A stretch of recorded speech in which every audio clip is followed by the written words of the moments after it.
Good morning, Raptor Freaks. Alexiot's here, and it is Friday morning, and we've got a double game slate for the Raptors and the Raptors 905 again tonight. Both teams playing right around 7 tonight. There'll be the Bulls at Scotiabank Arena against the Raptors, and the Raptors 905 are in Memphis to play the Memphis Hustle today. So I've got the preview for both games for you, the refs, the latest lineup news, and reaction to the announcement of the All-Star reserves yesterday. So that's what we're doing today on the Raptor Freak channel. Freak out, baby. Friday, freak out. Wah! I won't freak out as much today. I don't think. I freaked out a bit yesterday, but it is what it is. All right, let's go. Let's get into it right now. All right, I'll go and look at the injury report for our team and the Bulls. First of all, there was an addition to the injury list yesterday due to illness, and that is Jamal Shed. Jamal Shed is listed as questionable today due to illness. It's similar as Grady. Grady is also questionable today still due to illness. So these guys are both fighting a cold, and hopefully they'll be available. We'll have to see. The good news is both Kelly Olynyk and Emmanuel Quickley were declared questionable yesterday. Emmanuel was not ruled out for tonight's game immediately like he has been recently, where they say a day before, oh, Emmanuel's not going to play for sure. He is actually listed as questionable today. So Emmanuel is not out for sure tonight, just so y'all know. So there is a chance, a percentage chance that Emmanuel Quickley is going to return to the Raptors lineup tonight, guys. Kelly Olynyk also could too, so just so y'all know. So that's where we're at with our injuries. Kelly, Emmanuel, Grady, and Jamal are all questionable. They're all at the same place of whether they're going to play or not, guys. That's pretty good. I'm going to speculate with those guys. If none of them play, we're going to get a Davion Mitchell, Oshai Abaji, RJ Barrett, Scotty Barnes, Jakob Poeltl lineup. If none of those guys show up, if they show up, well, Grady will jump in the starting lineup, or Emmanuel might even. So we'll have to see what goes on with that. Of course, the Raptors are going to be going for their 6th straight win in a row, which is something that I highly value. I know some people don't like all the winning, but I like it, and I know a lot of y'all do too. So we'll keep going in that direction hopefully tonight. The Bulls are not the best team right now. You know, the last time we played them, they beat us by 1 point.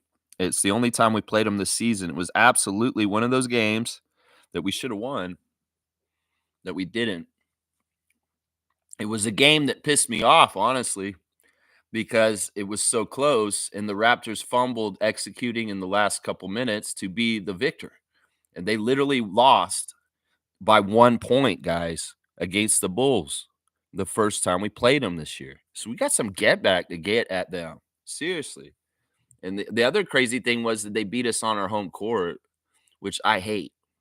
So Raptors, in some ways, you guys owe the Bulls something because you lost by 1 to them the first time you played them this season. And you want to win 6 games in a row. And I'm going to say this right now. The Bulls have been struggling recently. In their last 12 games, they've only won 3. They're 3-9 in their last 12 games, guys. So they're on a losing trend. They're not executing and doing as well as they were earlier in the season. They've weakened themselves as the season's gone on. So we need to beat their ass. We need to continue the excellent play, the fantastic defensive stuff, and we need to beat the Bulls tonight. I'm sorry, man. No messing around. They do have injuries listed on their sheet. Zach LaVine is out. They just said he's going to be out for the next few games. That's all it says. So he will not be playing tonight against the Raptors. I don't get upset about that because Zach LaVine is a dangerous player. I don't think he's a player that I want on my team, but he is a scorer. He's a guy who can put some points in the basket really quick, and he could be dangerous. So he's not playing tonight. Torrey Craig is also out tonight. His ankle is injured. And THT, Talen Horton-Tucker, is questionable for tonight due to a leg injury. So those are the Bulls' injuries.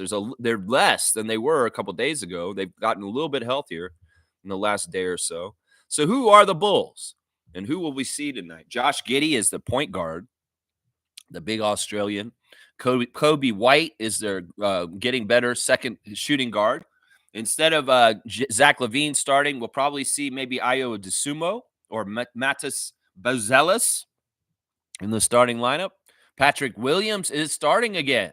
Very, very interesting. The Odyssey of Florida State Seminole, Patrick Williams with the Bulls this year. He's been in and out of the doghouse. Well, he's back out of the doghouse, and he's starting again. Nikola Vucevic, of course, the big Montenegrin center. Very, very dangerous player. Off the bench, Lonzo Ball is healthy and playing. Dalen Terry, Ayo DeSumo, Matthijs Buzelis, as I said, Jalen Smith, formerly of the Indiana Pacers, Julian Phillips, Adama Sanago, EJ Liddell, Javon Carter. That is basically their lineup. Yeah, you get into a certain place, you don't even know who I'm talking about. So, yeah, they've lost 9 out of their last 12 games. We need to be the next loss for them, a 10th one in their 13th. It's at 10 out of 13 losses out of games. Bulls, we got to hand you an L. I'm sorry. That's just how it is. So, yeah, I listen, if we get Emmanuel back tonight, this would be good. Because if we have Emmanuel playing, he'll have a warm-up game against a lesser team in this league before we play this really crazy week we're going to get into on Sunday. Because when February hits, the schedule hits back again. That's just the damn truth. The Raptors have 5 extremely difficult games to start February. And there's more of them later in the month, too, with Boston and Phoenix coming around near the end of the month also. So, yes, Clippers, Knicks, Grizzlies, Cleveland. We've got all these games coming up very, very soon. And we need to be ready for the higher uptick in competition by playing very, very smart against the Bulls tonight, taking care of the victory tonight so that we can launch into a tougher gauntlet stretch of games that'll start this February. So, yeah, Clippers on Sunday coming to Toronto with Norman Powell and James Harden. So, yeah, we got to be ready for them. So, we got to take care of the easier teams, a team like Chicago tonight, and build towards intensifying our game and making it more perfect so that when we play these better teams, these even tougher teams next week, especially with a crazy-ass back-to-back with New York and Memphis right in a row on Tuesday and Wednesday coming up this week. Yeah, we got to be ready. We got to be ready. All right, let me do a real quick look over on the Memphis Hustle since we're going there with the 905 today. And you see my flag behind me. That's right. I'm repping the 905 now, guys. That's right. I'll tell you all about that in a sec. On the Memphis Hustle, these are the players they got on their team right now. Armando Bacot, Canadian Nate Hinton will be playing for them. Kamani Johnson, David Johnson, former Raptors draft pick. The same year we drafted Delano and Scotty, we drafted David Johnson out of Louisville, and he is on Memphis Hustle once again. He's been there for a couple years now. So our old friend David Johnson will be playing against 905 today. Yuki Kawamura, the Japanese sensation, maybe the most popular player in the G League this year, is going to be playing for them. He, of course, is in the G League Up Next team in the Rising Stars Challenge. Yuki is a very, very popular player. It'll be fun to see him play today. Miles Norris, Zion Pullen, Mazina Pereira, DJ Stewart, Malachi Smith, Cam Spencer, Race Thompson, and Lucas Williamson is the roster for the Memphis Hustle, who will be facing today. They're the referees for that game today in Memphis, which is starting around 7:30. I think it is right around the same time they're going to be on. Brent Haskell is the crew chief, number 34. Ashley Gloss is the referee, number 67. And Kelsey Reynolds is the umpire, number 15. Let's do the refs for the big enchilada, the Bulls and the Raptors at Scotiabank Arena. Tip off at 7:30. The crew chief this week for tonight is Trey Maddox. Trey Maddox is in his 14th season out of Great Lakes, Illinois, number 23, like Michael Jordan. His favorite TV show is Power. He likes the movie Training Day. He listens to Michael Jackson from Gary, Indiana. His favorite book is Quiet Strength. He'll eat some surf and turf. He loves steak and lobster. His favorite app is Flight List. He most like to visit Dubai. He most like to attend the Open Championship. And his hidden talent is playing the piano. So he's a little bit like Nick Nurse. He likes to tickle the ivories. There you go, Trey Maddox. Trey Maddox has officiated 4 seasons in the NBA G League and 6 years at the collegiate level in the Pac-12, West Coast, and Pac-West conferences. He also has 8 years of high school refereeing experience. Trey Maddox is a great ref for us. We like Trey Maddox. He's in the higher percentages of refs in the NBA for us historically.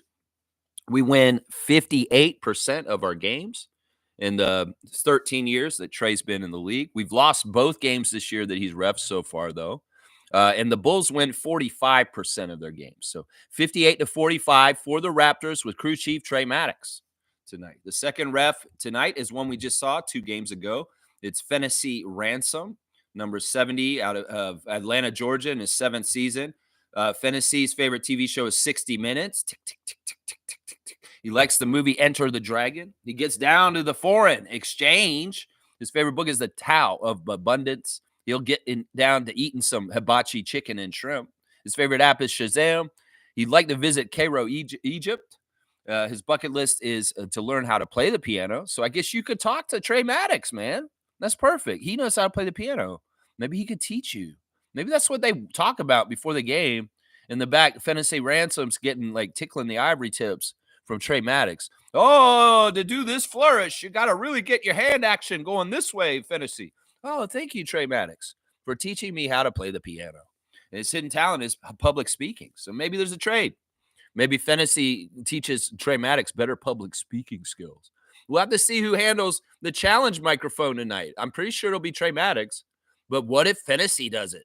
Because he has public speaking skills, Yeah, Fennessy Ransom has 8 years of collegiate experience officiating with assignments in the Mid-Eastern Athletic, Southwestern Athletic, Big South, Ohio Valley, Southern and Sun Belt conferences, among others. He also spent 6 years officiating high school basketball in Georgia. Yeah, we just had Fennessy. Like I said, 2 games ago. I guess it would have been, I don't even remember. He was refereeing with Tony Brothers in the game recently, I'm pretty sure. Now, Fennessy is the worst ref for the Raptors today. But we won the last game he refed because it was 2 games ago. So we're 1-1 this season when Ransom is refed. And we have an exactly a 500 record with him now since the last win. But the Bulls have a better record under him, 52% for them. So the split is 50-52 for the Bulls with the second ref, Ransom. The third ref is another ref we just saw too. It's Brandon Adair, 7th season out of Norfolk, Virginia, number 67. He likes The Fresh Prince of Bel-Air. The Pursuit of Happiness is his favorite movie, so he's a big Will Smith fan. His favorite musician is Charlie Wilson. He likes David Baldacci to read. He likes surf and turf also. So, man, maybe these guys are going to go to a surf and turf restaurant, get surf and turf, and talk about playing the piano. That just sounds like the connections of the refs right now is piano and steak and lobster. These guys are steak and lobster piano men. Yeah. His favorite app is Tripcase. He'd most like to visit Rome, and his bucket list is to skydive. Brandon Adair. That's right. A standout basketball player at Princess Anne High School in Virginia Beach, Virginia. Adair went on to play in college at Virginia Wesleyan and professionally for 2 seasons in Germany. So Brandon actually played professional basketball overseas in Germany for 2 years. Very, very interesting. There you go. Brandon has done charitable work with Something Local, Walk MS, and Norfolk SPCA. So, yeah, Brandon's awesome. Honestly, he's the best ref for us today. Statistically, he is. We are 1-1 with him this season, similar to Ransom.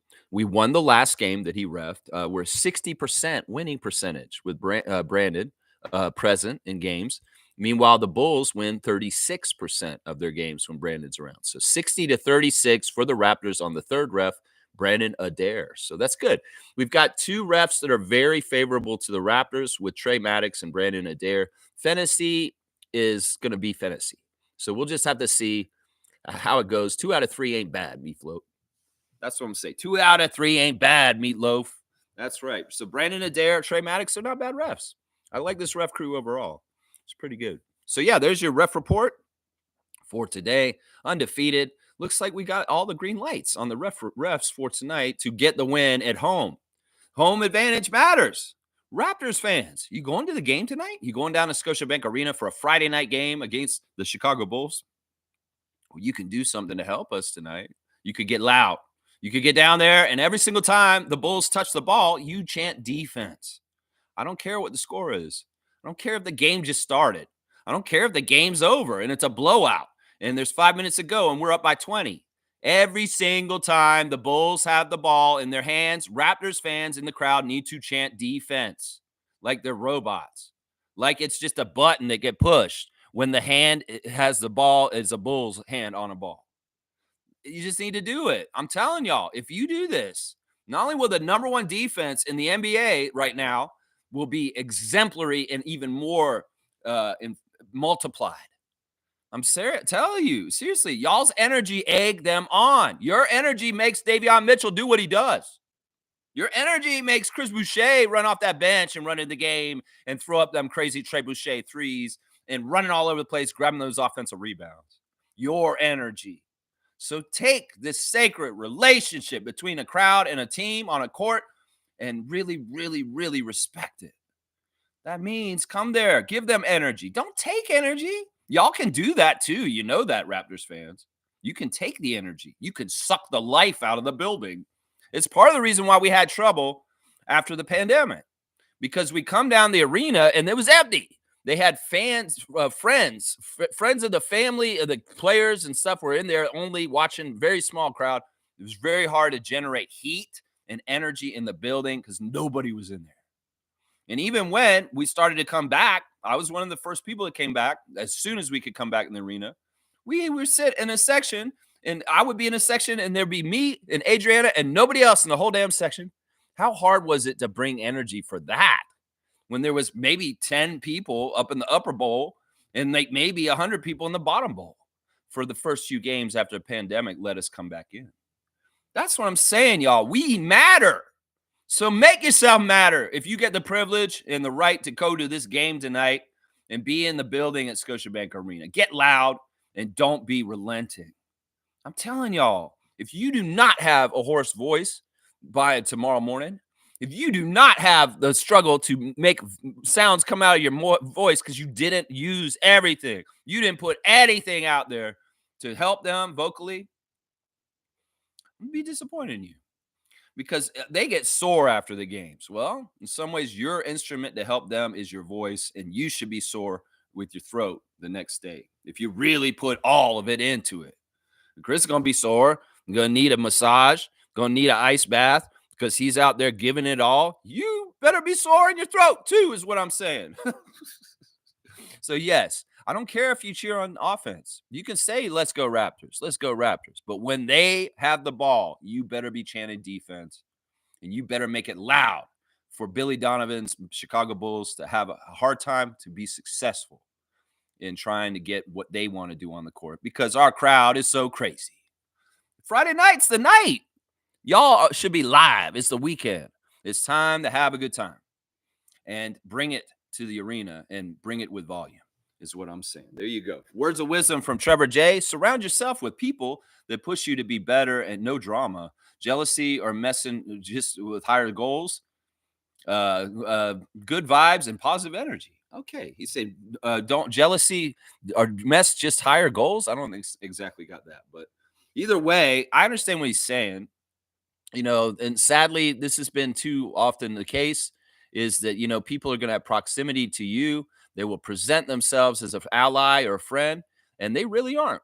They're a friend of me on the down low, and they're just checking on you to see where you're at, engaging. And in some ways, they may pick their little spots to try and sabotage you secretly.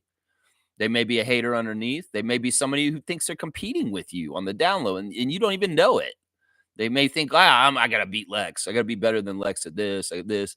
And they're competing against you secretly, and you don't even realize it. These are toxic friends.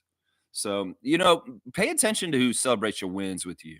Pay attention who likes seeing you happy. Pay attention to see who is a guiding force in your life that helps you be happier. People that drag you down with bad energy, you can feel it. And those are the people we're talking about that are toxic, that you need out of your life. Thank you for the words of wisdom, Trevor J. I appreciate you as the commissioner of fun for the Raptor Freak channel. That's right. Trevor's saying, happy game day. Let's do it again and again and again. Let's go. There you go. And I got all the little faces there. I love to see the emoticon heads. I know I should change them around. I should do some stuff with them. I'm just, I'm on an autopilot to a degree. I'm doing what I do for this channel and just surviving the Arctic tundra of central Ontario in the middle of January. That's what I'm doing right now. But I'll get this figured out. Trevor J saying, happy to see Pascal make it back to being an all-star again. Yeah, I'm very surprised by this, and I'm happy. It's good because you know what this means? Pascal is taken as a bona fide all-star year in, year out in this league. And there was no guarantee of that. In some ways, Pascal could have been a one-and-done all-star, but he's getting them repeatedly now in the years. And in some ways, he does deserve it. You know, I did a little kind of looking around last night after they announced the all-stars, and I wanted to see who was deserving and who wasn't statistically.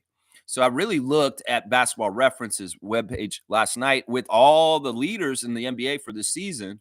And there's some people that I don't think deserve being there, and some people I would switch around. And in fact, we can talk about that today. We'll do a little reaction to the All-Star reserves, the All-Star teams, and the snubs, and who you guys think were the biggest snubs, and maybe, what you think should have happened. I have my own opinions, that's for sure. James Harden, nah, don't put James Harden on there. You put James Harden on there just because James Harden's always been on there. But in some ways, he didn't deserve it over Norman Powell. And a lot of people are saying this morning. Clippers Nation even agrees with this, that Norman's been our guy. We don't understand why you're sending James Harden to the All-Star. It's only because James Harden's body of work and his reputation, and everybody just thinks that. But honestly, I don't think he should be going. I think Norman should be an all-star this year and actually get an all-star level recognition. But in some ways, this is the NBA holding down Raptors champions. This is the NBA not giving just due to people that actually deserve it once again. Norman Powell should have been an all-star in the place of James Harden. I'll get this right out of the way right now. His stats are better. James, in some ways, has made himself a kind of a not the best citizen in the NBA. It's not like he's a role model. It's not like he's somebody that people should look up to. So why the fuck would you put him in the All-Star game, NBA? For you have no reason to put him in there. You really don't. You really don't. I'll start with that. But yeah, I'm happy for Pascal. But on the flip side, if we look at stats, in some ways, Siakam does not deserve to be there. It's weird. I really did this with open eyes and try to be honest. I like that Siakam's there because Siakam is the face of Indiana right now. It's not Halliburton, guys. I'm sorry, guys. And this is evidence of it, him being the all-star.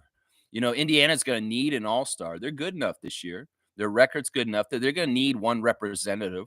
So when you're really sussing the all-star team, you got to think that way, guys. It's not necessarily who are the best 12 players in both conferences that need to be all-stars. That's not necessarily what it is. It's about filling in spots with the standings. And that's why Cleveland's got 3 all-stars, even though I totally disagree with that. I think they should only have 2, and Evan Mobley shouldn't be going. But, they got to fill in spots. Boston gets 2 because they're a top team too. But each team that's near the top of the conference will get at least 1. And then at a certain point, teams aren't going to get 1. And if you think about it, Philly didn't get 1. Of course, they're really bad. And they have done horrible. And Tyrese Maxey did not make the all-star team. Orlando did not get an all-star. And Orlando's had a pretty damn good season until recently. But the injuries to Paulo and Franz completely derailed them getting an all-star because it would have been one of those 2 guys. But because they've missed games, they didn't get consideration. Banchero too much out, and Franz has been out up until recently. So it's like they couldn't make a Magic All-Star. They couldn't make a Magic All-Star. So there's a lot of teams in the East that did not get a single All-Star, just like the Raptors. And that's part of the reason why Scotty's not there. Now, Scotty has a case. But I'm going to tell you right now, what's his name on ESPN? Mark Spears has put out all snub team. And you know what? Scotty's been all snub from the all snub team. He's not even listed on Mark Spears's all snub team. Of course, Norman's there, DeMatteis, Trae Young, LaMelo, Devin Booker. But no Scotty Barnes on Mark J. Spears all snub team. So he's so snubbed, he's snubbed from the snub team. That's crazy, man. Y'all are crazy. Scotty Barnes has such good stats across the board. It may not be as the highest scoring percentage. It's just over 20. But he has such good all-round stats, he should have been an all-star. And a lot of people believe this, even though some people in the media are not saying this.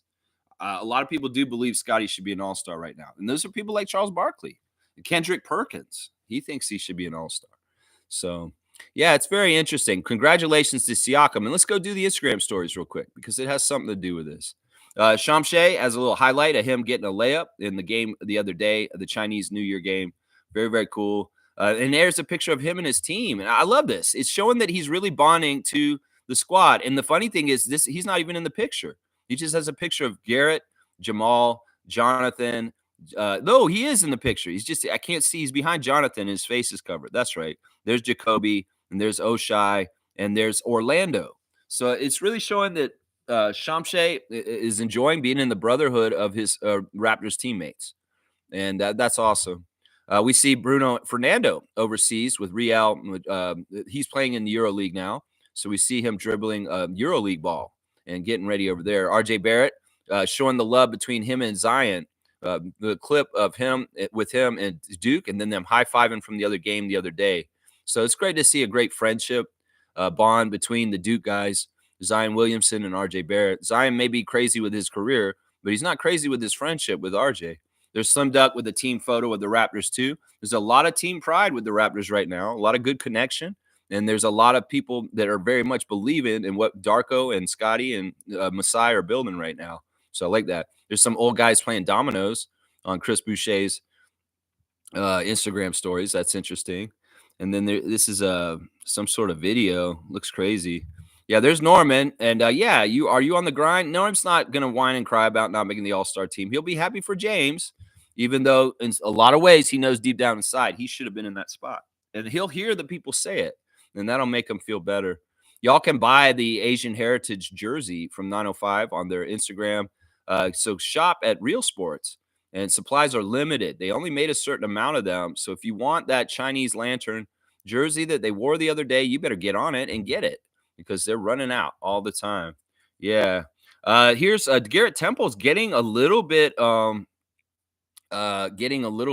political on his Instagram. He's got a guy talking about Trump and Trump stuff. And well, Garrett Temple's not going to be silent about things. So I'd like to see that. Sometimes NBA players do not like to harp on politics and political opinions, but Garrett Temple's not being afraid. He's got something on his Instagram that's being very critical of Donald Trump right now.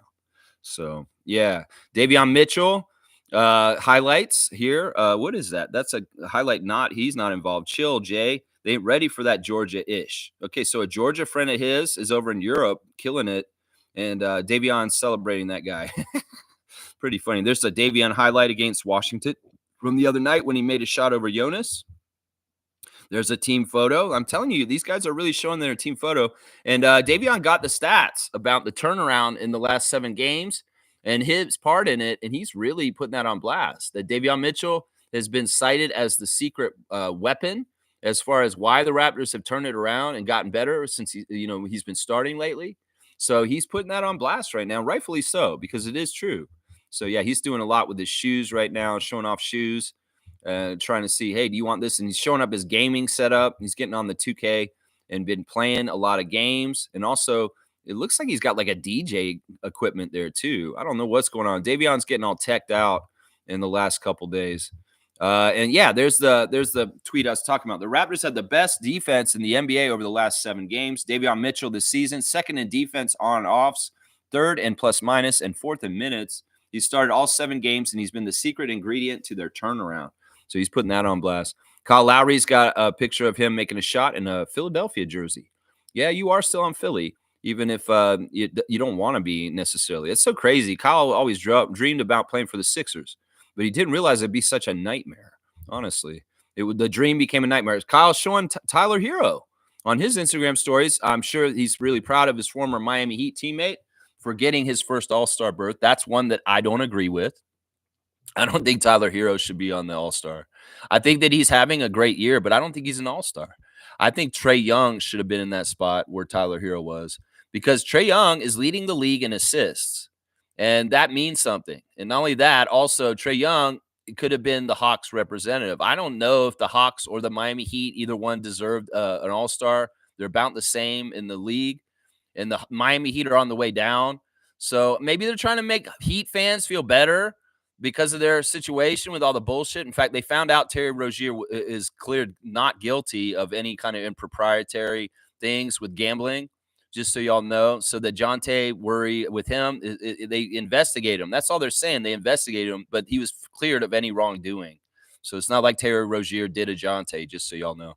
But yeah, with that distraction, Jimmy Butler, I guess they want to give something nice to Miami fans to have Tyler Hero be an all-star. But let's not get this twisted. Trae Young deserved that spot over Tyler Hero. Trae Young is getting snubbed by the NBA year in, year out. He got snubbed last year, too. He got snubbed again this year. This guy probably needs more all-stars in his career overall total. And in some ways, it's crazy how they snub him like this. The man leads the league in assists, and he averages over 20 points. You should have him as an all-star. Y'all are crazy. And it's the same thing with Sabonis on the other side. Domantas Sabonis leads the league in rebounding, and he averages over 20 points, and he's not an all-star. How the fuck does that happen? Seriously. On that other side, I'd probably take Jalen Williams off the list. I mean, Oklahoma City's been good, but I'd probably take him off the list and put Domantas Sabonis in there as a representative of the Sacramento Kings. But once again, it's about rewarding the teams at the top of the standings with multiple all-stars because of their standing in the standings. So I don't know. Maybe no Jalen Williams. Maybe no Alperen Sengun. Although Houston deserves an all-star. That's the other case. Once again, just like Indiana. Houston deserves an all-star. Who's it going to be? They're not going to put Fred there again. Not for this year. Who's the next biggest star on that team? They're not going to put Jalen Green because Jalen Green is not really an all-star. He definitely doesn't need to go, even though he's the highest scorer on Houston. So Sengun makes sense, but he's a weak all-star still, Sengun. Now, how the hell are they going to treat Wembanyama? Wembanyama is now on both rosters, the Rising Stars and the NBA reserves for the All-Star game. What are they going to do? They're going to replace Wembanyama on that Rising Stars, or is this motherfucker going to play on two teams in this tournament? What happens when his teams play each other, if that possibly happens? NBA, you can't do this. You should have never put Victor Wembanyama in the Rising Stars Challenge because you know what? He's not rising. He's already an all-star. He's already a top star, and in some ways it's stupid. You should be putting people that are on the rise like Grady Dick and the guys that are in the league, in the Rising Stars Challenge. Not Victor. Victor's already rose. Why would you put him in the Rising Stars Challenge too?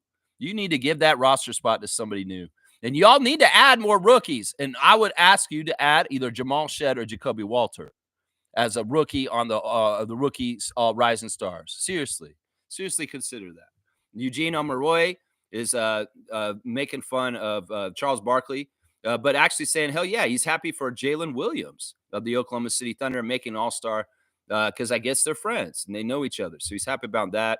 Oshai's got a nice picture of him and Scotty that Scotty posted, Scotty and Oshai talking to each other. And there's a team photo also that Davion posted. Lots of team camaraderie. Them boys rolling is what Coco Wade's saying. And it's a picture of him with Oshai on the bench, Coach James Wade posting that and Oshai reposting it. Maybe I should follow James Wade. And they were playing like on a mini hoop somewhere, Oshai Abaji, goofing around in a very low ceiling place. Don't jump, okay? I don't want your head going through the ceiling. Seriously, because that looks like a basement. He's doing like NBA dunks on a little mini hoop with a little mini ball. It don't look right, Oshai. You can do the real thing. Just don't look right.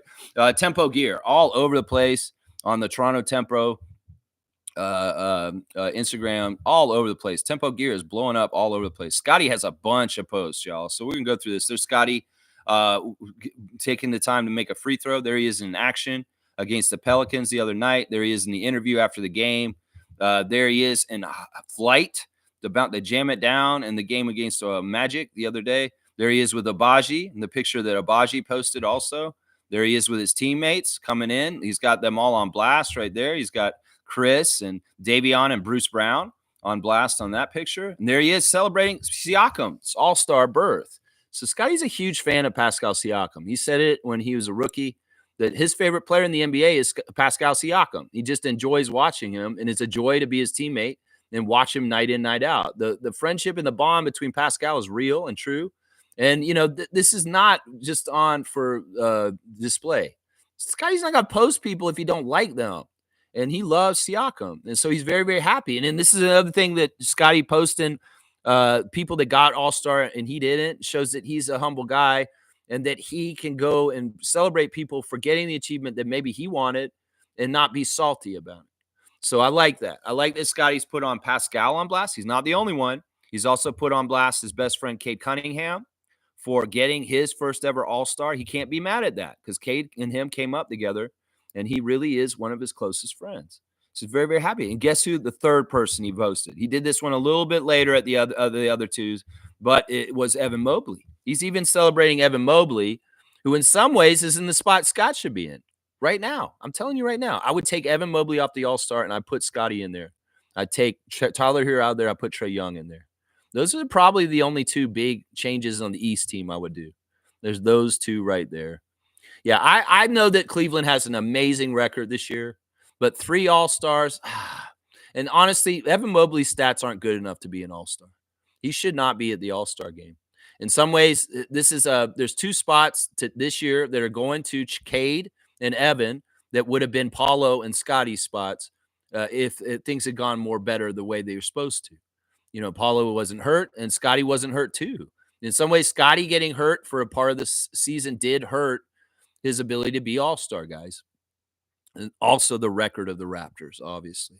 So, yeah, Scotty's not salty about getting passed over. But you know what? There's still a chance that he gets added as a replacement, guys, because there may be some people that can't play. And Adam Silver may be announcing some people.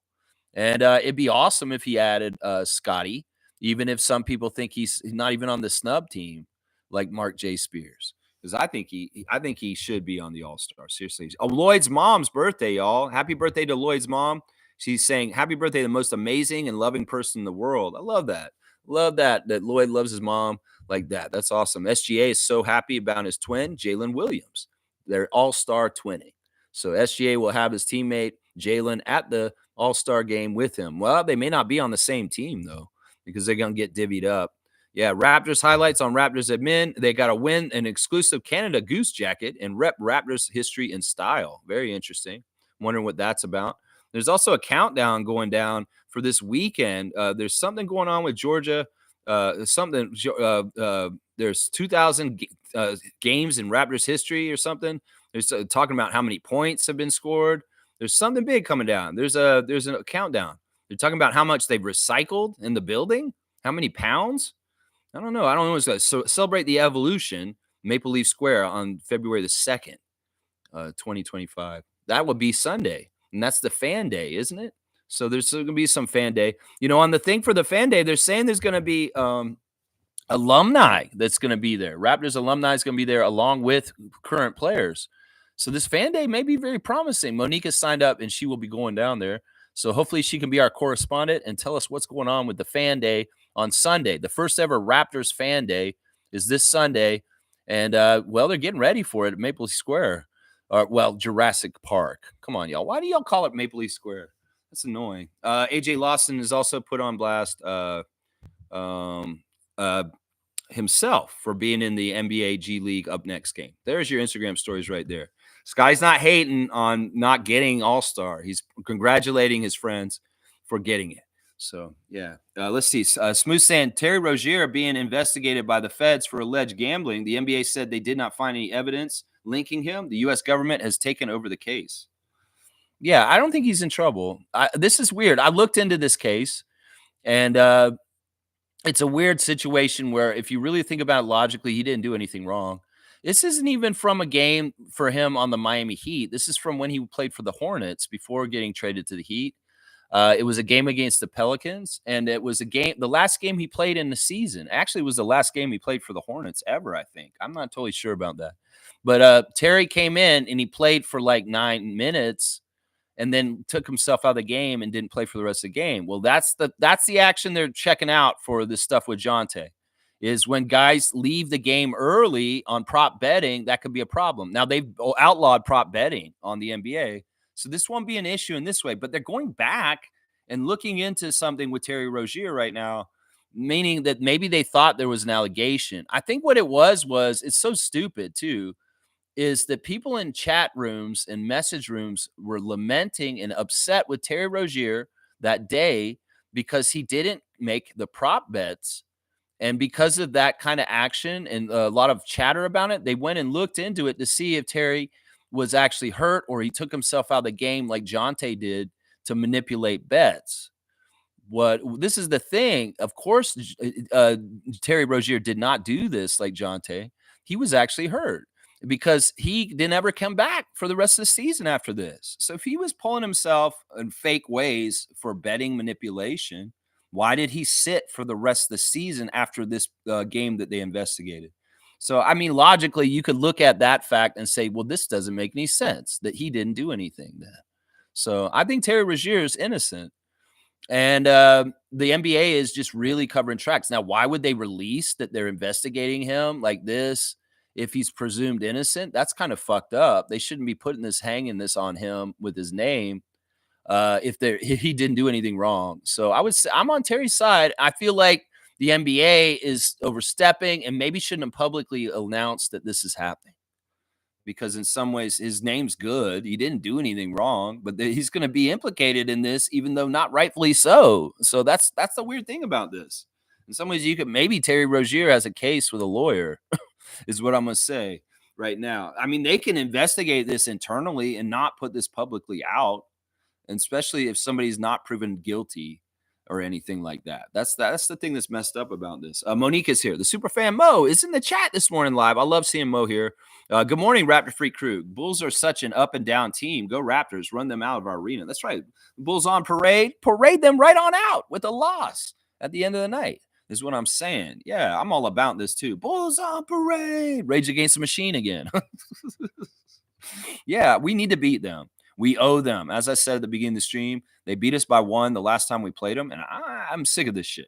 I don't want to lose to the Bulls tonight. We need to get back and win the season series against them by the end of the year. We're still going to get to play them a few more times this year. So let's get this one and make up for the first loss. How about that? Smooth saying could be a very big problem for Miami. The reports are gathering steam. Yeah, I don't think this is. It's not a problem for Miami because Miami, it didn't happen in Miami. It happened in Charlotte. And everything that happened with Terry Rozier with this is all from Charlotte days. So I don't think this will be a problem at all. I think this is a non-story. I think this is something stupid that the NBA fucked up and let out that they shouldn't have, because this really is messing with a guy's livelihood and his reputation. And if Terry Rozier didn't do anything wrong, he has a lawsuit against the NBA because there's a whole bunch of press on him right now about being a gambler. You know, that's the problem here. I don't think he's guilty. I really don't. Looking at all the details I looked at last night, it points to him not being in trouble. That this is just a weird situation where he left a game because he was hurt, and then he was injured for the rest of the season, never came back and played for the Hornets that year. You think about that logically. Winders this shit. Well, if he was doing this, why wouldn't he try and come back and play again and do it again if he was really manipulating things like Jonte was? No, he sat out for the rest of the season. Something's not adding up here. I don't think he's guilty, is what I'm saying. So let's keep going. Fiercey's here. Morning, fam, and happy double game day. That's right, Fiercey. Another opportunity for the Raptors organization to get a double W, which has happened twice this month. So we're right at the end of the month, the last day of the month. Can the Raptors get a hat trick of double W's in the month of January, where that both teams won on the same day? I want to see it today. I think we can. We've got a good chance. The 905 are the team that we may be most worried about in this situation. I hope they do it. Yeah. Happy Pascal made it from the get-go, not as an injury replacement. Still hoping either RJ or Scotty can make it. LaMelo snubbed despite popular votes. Weird. LaMelo's popular with players, but it doesn't mean that he's popular with fans. LaMelo's popular fans, but it doesn't mean. I looked at it, and the reason why LaMelo's not on the All-Star team are two reasons. One, he's been unhealthy. He's missed games this year. That's big factor, guys. If you are seen missing like 2 or 3 weeks in the season, like Scotty and LaMelo have, they will discount you for All-Star consideration. And the second one is the Hornets are bad. I mean, if Orlando and Atlanta are not going to have all-stars, no, Charlotte won't either. Neither will Toronto. And that's just part of it, too. He doesn't deserve it and because of his record. He's a top player in the scoring, sure. But in some ways, he doesn't deserve it for the record and the fact that he missed time this season already. And fans can be upset about it. They could say they dropped the ball. But honestly, LaMelo Ball is like, to me, he's like a Harlem Globetrotter to me. I think that's the best way to describe it. He's not necessarily an NBA player. He's a Harlem Globetrotter playing in the NBA. And the young fans can get all mystified by spinning balls and doing tricks and stuff like that, like the Harlem Globetrotters do. I don't. I like meat and potatoes basketball. I like Isaiah Stewart kind of shit. But yeah, young fans can be all, oh, he's so fancy with his dribbles and his shots and stuff. That's the Harlem Globetrotters. Go watch them. Maybe LaMelo and the Ball brothers should be playing for the Harlem Globetrotters and not necessarily in the NBA. I mean, that's how I look at it. In some ways, I'll put him down like that. That dude's an exhibition kind of like, he's like the Professor and Escalade and all those guys on the N1 tour. That's what he's like to me, man. So yeah, I don't see it. LaMelo snub. Sure, some people can say that, but I'll tell you why he didn't deserve it. Yeah, I'll tell you why he didn't deserve it. Good to see you, MJ. Good to see you. She's also saying, agree with the Raptors, super fan Mo, that Bulls have been shaky recently. Yeah, they have. The record speaks it. Let's keep it up with the defensive efforts. We got this. Clamp. Yes, Trevor J. Being well surrounded matters big time. Okay. Kareem saying, Charles Barkley always had love for Toronto. They were discussing snubs from the All-Star, and he said Scotty Barnes is the most underrated player in the NBA. Shout out to Charles. Yeah, that's what I'm saying. He's getting love from people that know. The people that know. And some people may say Charles Barkley and Kendrick Perkins are crazy old former players that are kind of wacky and talk crazy. But no, these men know what they're talking about, and they're right. Scotty Barnes should have been an all-star, and Scotty Barnes is the most underrated player in the league right now. But hopefully this will change because Scotty is becoming more and more attractive to watch and more known for what he does. That's why I want him to do something like that. If they invited Scotty, they don't put you on the all-star team. Go do the dunk contest, bro. I don't know. They probably already laid that all out, figured out who's going to be in it. And you're probably not going to be in it. But man, that would be something to do. I'm just telling you, we're going to be doing this anniversary of Vince's dunk contest next week or next month. And, you could get notoriety like Vince did if you wanted to, Scott, just so you know. I said this to you last year, I believe, too, that when it was kind of dubious whether you be an all-star last year, which you ended up being, I was saying, well, Scott, if you really want the attention, if you want them to not be able to hide you as a secret in any kind of way, you need to go and get to the all-star game and do something like the dunk contest and be absolutely fantastic and just wow everybody. And all of a sudden, you could get Vinsanity for yourself. And in some ways, that is so good for you financially. That's so good for your career. That it's good for the Raptors. It's good for the country of Canada. And it's good for you in general as far as your standing in the hierarchy of the NBA. And that's what I would say. I know it's risky, and I know we talked about it. I asked you if you do the dunk contest on Twitch once, and you were like, Raptor Streak, I don't really have any dunks for myself, like signature dunks. I can just do other people's dunks. I was like, Scotty, why don't you go to the dunk contest and do an homage to other great dunkers in the past? You could specifically do Raptors players that were in the dunk contest. You could do a DeMar dunk. You could do a Vince dunk. You could do a Terrence Ross dunk. You could do a Jamari Moon dunk. I'm just saying, do that old musical jukebox. If you could do a Vince dunk, a DeMar dunk, and a Terrence Ross dunk at the slam dunk competition, and people would see it and they'd be like, holy crap, that's what Vince did in Oakland. Dude, you would blow up and be so much in the NBA spotlight if you did this, Scott. I don't know if you have your ear to me, if you hear me, but I'm saying this to you right now. And this is something, it's an easy way for you to get notoriety. Now, the risk is you screw up in the competition, you make yourself look stupid. And that happens. Ask John Collins. But I'm telling you, man, you're too good. You are so good at executing dunks, and you are a fantastic dynamic dunker. Now, you're a big guy. In some ways, you have to make up for that. But honestly, in some ways, if you're a big guy who's graceful and get up there and do some stuff that's very athletic, that's very impressive. You could be a big dunker like Dwight Howard and throw it down all kinds of ways like he did in the dunk competition.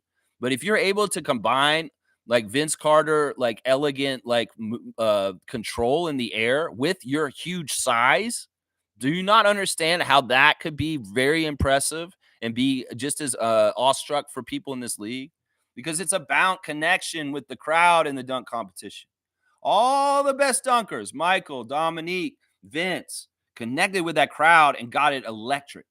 And some of the years recently, these no-name dunkers coming in and dunking, nobody cares about them. So they have a hard time connecting with the crowd, and the dunk competition sucks. You go out there with your charisma, your ability, your athleticism. You could do something like what I'm talking about right now. Have them eating out of the palm of your hand, Scott, at the dunk competition, just like Vince did. Just like Vince did. 25 years ago. So I'm just saying, Scott. I'm just saying, put a little something in your ear for a sec here. That's all I'm saying right now. They ain't gonna put you in the All-Star. Go to the dunk competition and show them something. Is what I'm saying, man. Smooth saying the Brandon Ingram stuff just won't go away. Well, just ignore it. It's all out there. Everything's gonna be out there annoying us. It was idiots in the comment section saying stupid shit about the Raptors and Reddit and Facebook and IG. It's always gonna be out there. We just don't have to look at it. That's what I do. I've trained myself. If there's something news what will come out, I'll pay attention, look at it. But if it's repetitively coming at me, I'm like, I've already seen this. Get this the fuck away from me. So yeah, if it's there, you don't have to look at it, Reggie. Just ignore it. Just ignore it. Yeah, he's saying, I know the allure of Ingram all too well, but where the Raptors are, it's not worth it. He's a clutch guy as well. Yeah, it's not worth it at all. We put this to rest already this week. The Raptor Freak crew has adjudicated on this, and public sentiment is that, some of us were interested, some of us were talking about it, but a lot of us were like, no way, no way. And that's our official stance on it from this channel. If MLSE is listening, that's what we say. Yeah. Fiercely saying Lex's favorite ref, Murat Kugat, tried to derail the last few seconds of Grizzlies and Rockets game, blowing the whistle for a timeout, which Taylor Jenkins clearly didn't call. Glad Memphis still won by 1. Man, he wasn't trying to screw Fred, was he? Yeah, I don't like Kugat, that's for sure. He is probably my least favorite ref. I mean, it's tough. My least favorite refs, my 3 least favorite refs are Murat Kugat, Ed Malloy, and Scott Foster. They're my 3 least favorite refs. Those are my least favorite. Ed Malloy might be my least favorite, honestly. Him and Kugat are very close. Scott Foster's like the 3rd. He's 3rd. Yeah. Randolph saying, game day blessings, beloved Raptor Freaks, most informative gang. As we live each day, we gain experience that's meant to teach and equip us for each stage of our lives, accept life's lessons. Man, this is true. I mean, as people, we're organic organisms, and our bodies are going to go through changes as we age. And in some ways, you got to be on top of it and kind of like be more cognizant of your health as you get older, as far as like paying attention to things and being proactive, maybe getting checkups and just kind of paying attention to your body. And if there's little things that your body's telling you, don't ignore it, go check it out. It's very good to be proactive for your health as you get older, Yeah. Thank you, Randolph, for the great words of wisdom today, and blessings to the Phillips family and all the Raptor Freak families out there. That's right. Trevor's saying, fiercely, that game was crazy. Kugat made it crazy. Well, Memphis won. I was rooting for Fred, though. Honestly, I'll root for Fred. Although Zach Edey, yeah, I don't know. I have a lot of teams that I like in the league right now. I have a few teams that I absolutely hate still, but there's a lot of teams out west that I'm very happy are doing well, and I root for them. I root for the Rockets. I'd root for the Grizzlies. I'd root for the Thunder. I'd root for, San Antonio, obviously. So, yeah, there's a lot of teams out west that I can get behind winning a championship this year. A lot more out there than in the East. That's for damn sure. Yeah. Let's see. Kareem saying, I don't care about trade rumors unless it's coming from a reliable source. A liable source? Does that mean they lie? Either Shams, Woj, or directly from the horse's mouth. Yeah. I mean, Mark Stein is a pretty reliable source. But once again, all these guys are not 100% with their predictions or the rumors. They never are. And this is always brought up by Masai and Bobby, or even Nick Nurse back in the day. I remember him saying this too, right before he left. How often are there rumors out there, and how many rumors are there? And what is the actual percentage of things actually coming true and actually happening? That's the thing you got to ask yourself with these kind of things, and understand that sure, rumors are sometimes the predecessor to an actual move, but sometimes they fizzle out and nothing happens too.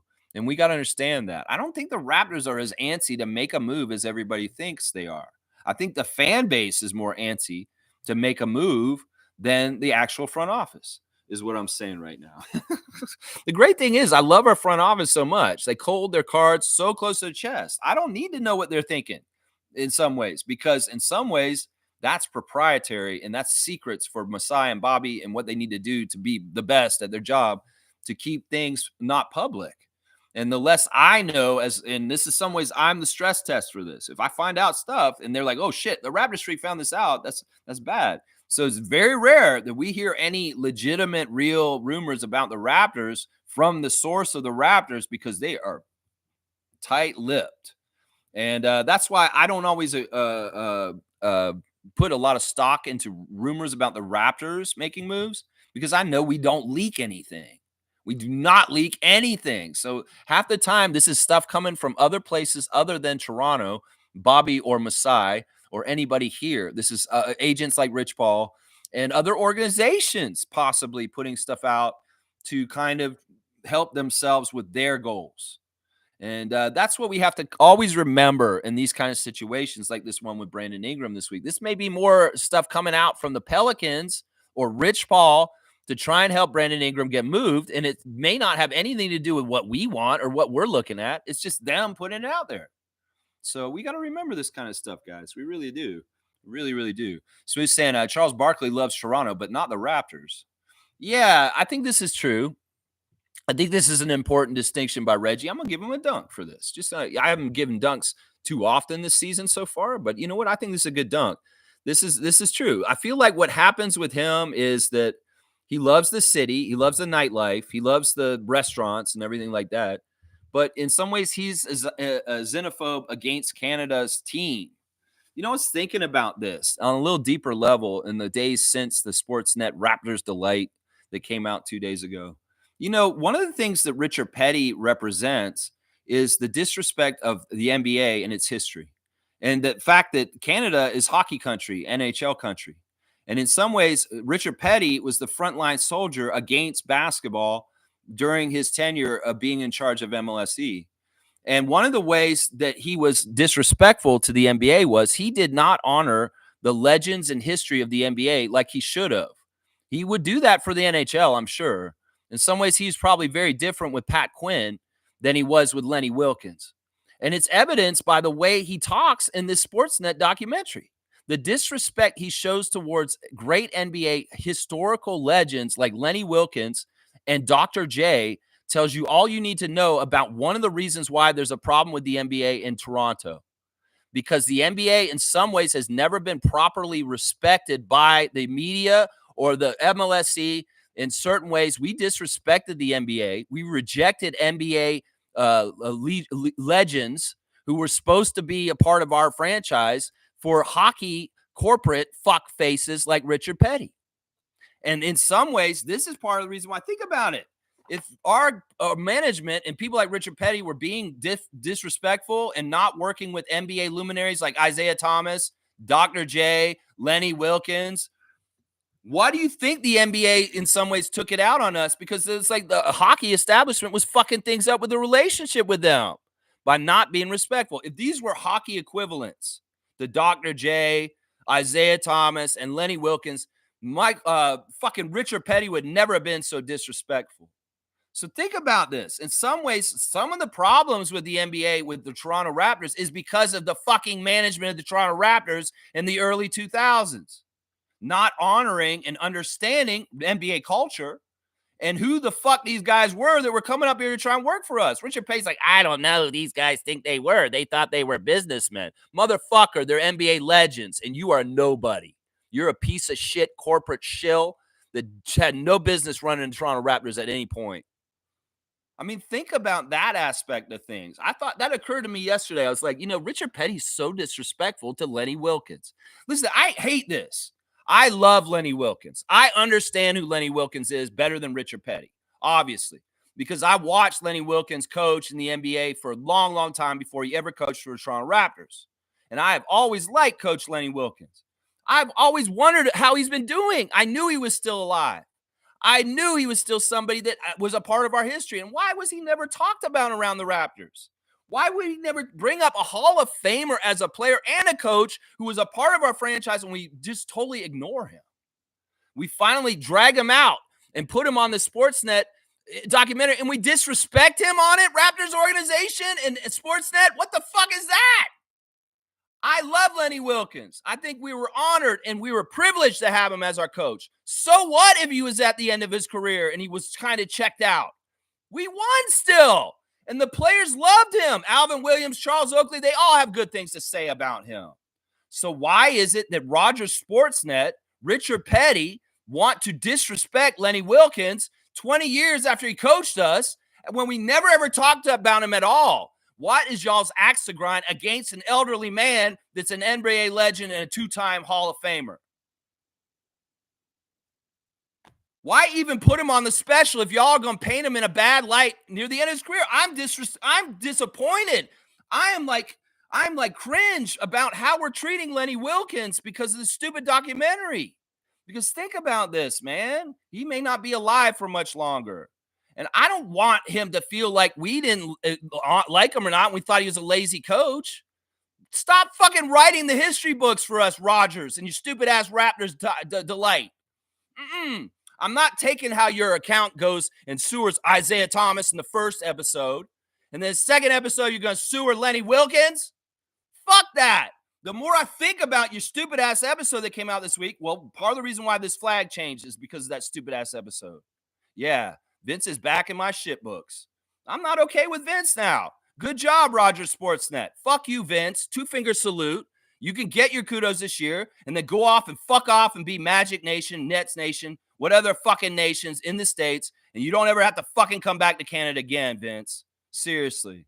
Because we did a lot of good work building this back, but that Rogers Sportsnet and you being cocky about being arrogant about leaving and all this kind of stuff, and then Trevor shares the footage of you slapping Morris Peterson in the face when you came back as a New Jersey Net on our home arena in front of our home crowd. You slapped Morris in the face, and that was a playful slap, but it was still fucking wrong, disrespectful, and Morris got mad, and he got thrown out of the game. It reminded me, oh, fuck, I forgot about that. Yeah, fuck you, Vince. Your flag's coming off the wall, and I'm fucking done with you. I'm back with Monique. I'm anti-Vince. I have not forgiven him now, and fuck him. Fuck you, Vince. You are not a Raptors legend in my book. You're a fucking villain, and you're a piece of shit, just like your cousin, Tracy McGrady. And that's what you did, Raptors. Rogers. This is what you did with your dumbass special this week. You disrespected a Hall of Fame legend like Lenny Wilkens. You disrespected a Hall of Famer like Dr. J. You disrespected Butch Carter. And now you've made me hate Tracy and Vince again. So good job, Rogers Sportsnet, with your stupid-ass Raptors delight. And I don't want to hear you writing any more history for our team because you are not the fuckers that get to document what happened. I'll listen to Doug Smith. I'll listen to other people like Open Gym is the documentary series that covers the history of our team, not fucking Sportsnet and their stupid piece of shit they're putting out right now. There, rant over. Sorry, there's your Friday freak out. Thank you. Thank you for coming.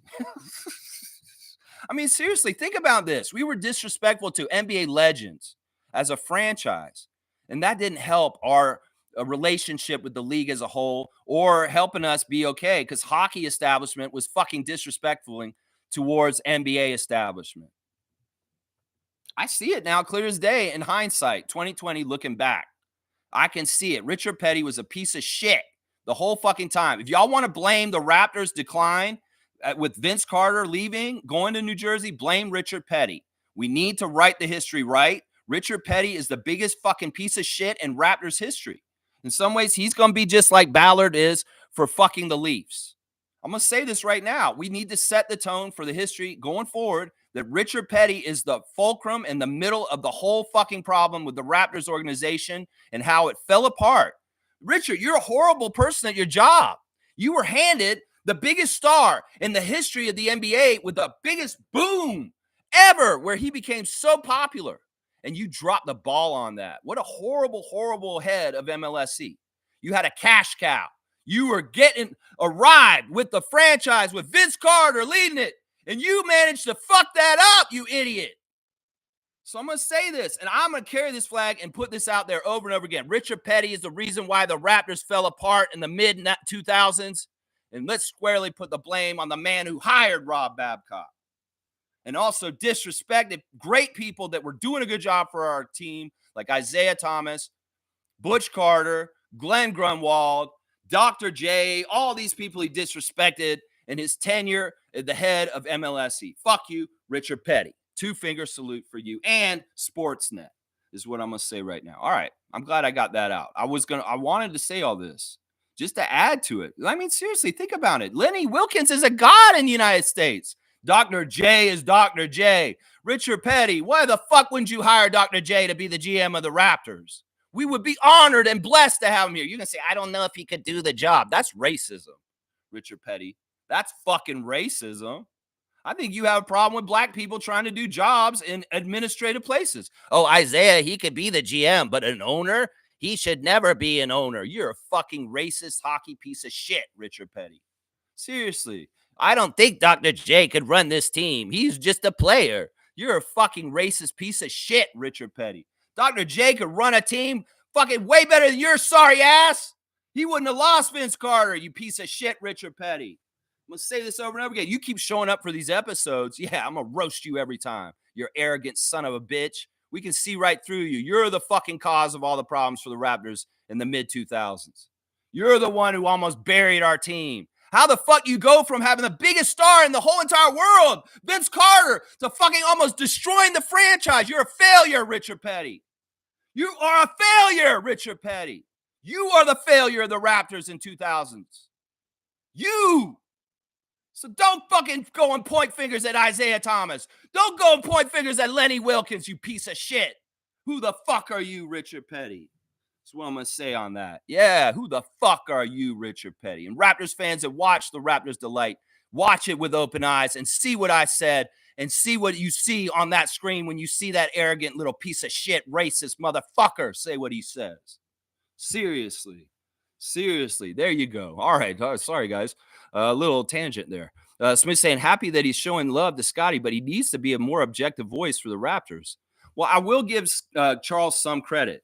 When the Raptors are doing well, he's more likely than the other guys to give us some props. So, it's a sliding scale. Some of those guys are going to be very against the Raptors. And let's not get it twisted. Shaq, Ernie, Kenny are not for the Raptors. Charles is to a degree. If the Raptors are they are right now, Charles will be the one on Thursday saying, well, the Raptors are actually playing pretty good right now. He'll be the one who actually stands up for us. But it's just a little bit. Just a little bit. Let's keep going in the chat. Carlos saying, morning, Lex and fellow freaks. Good morning to you, Carlo JS. Monique saying, shout out to Kendrick Perkins about Scotty, having him as a reserve on his list. Kaz is here. Good morning, Lex, Raptor Freak crew. Good morning to you. Smooth saying, Bulls want to keep that lottery pick. Yeah, I guess I don't know if they're tanking on purpose or they're just the dysfunctional Bulls they are year in and year out. Some teams kind of get a pattern or a way that they are. The Wizards, the Hornets, the Bulls, they've had similar struggles for a while now, and that's just how it is. And, well, the Bulls are bullsing. They're bullsing. The Bulls are bullsing. Cool Cat's here. Good morning, Raptor Freak crew. TGIF. Any more dubs today? We want 2 dubs today. Double W Friday is what we want to end the great month of January, a great month for Raptors basketball, winning month for both teams. And I'm all about it. This is going to be a winning month for us no matter what happens tonight. But I'd like to end it on a good note with a double W night, the third one of the month, which would be fantastic. Fantastic. So we're saying, remember, if it falls out the top 10, it goes to San Antonio. Yeah, San Antonio's got a couple different situations where they could finagle into picks too.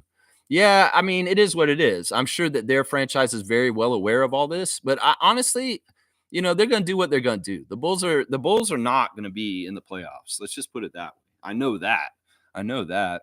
Let's see. Cream saying Raptors are the hottest team in the NBA. Who'd have thunk it? Well, I did kind of. I mean, I kind of predicted this in my head. I may not have said it outright on the stream, but there were times at the beginning of the season where I looked at the schedule and I said, you guys, we're going to start winning around halfway through the season. And this is what's happened. Because when I was gauging the schedule at the beginning of the year, I noticed these 2 back-to-backs that are coming up this week and next week and how heinous they are. And Matt Devlin's going over them on the broadcast last 2 games. They're saying, we've got to go to Philadelphia and then come straight back and play the Cleveland Cavaliers right before the All-Star. Yeah, that's a fucked up trip. And even like the trip going down to Houston and a couple places and then going to Philly, it's a weird trip. And Matt's right. It's very, very weird. Randolph saying, Lex, do one of your rants for the victims, families, friends, and air traffic controllers who were so disrespected by that unhinged, lying, hateful U.S. president at the sad press conference yesterday. I don't want to go into this too much because I doubled my stream time yesterday getting political. I will say this. It's disgusting that this guy will not take any accountability. He's always going to diffuse. And the sad thing is his followers just believe whatever he says. They're going to believe what he says, even though it's absolutely untrue. This is not Joe Biden's fault. This is not black people's fault. This is not women's fault. This is not DEI's fault. You can blame all that bullshit in the way. No, it's his fault. It's exactly his fault because he literally took the people who were supposed to do this job out of their jobs in the last week and didn't have replacements. And well, this is what you get. You fuck around and do stupid shit happens, and you learn something. And as Heather Cox Richardson said, you fell flat on your face with this one, Trump. So yeah, he's going to point the blame at everybody else. He'll never, ever, ever take the blame for himself, ever. He's a liar, and he diffuses. And his basic thing is he's always going to say he's going to blame Biden. He's going to blame the Democrats. It's the Biden's fault. It's Democrats' fault. That's his go-to. So don't listen to him. He's lying to y'all. He's lying to everybody. You're exactly right, Randolph. I don't want to go off on this for too much. I will say that it was very, very non-accountable. And honestly, he's just a slippery, slimy little fucking piece of shit. And in some ways, well, at some point, him and the way he does things, hopefully we'll get it's just desserts. We'll have to see. So far, it hasn't.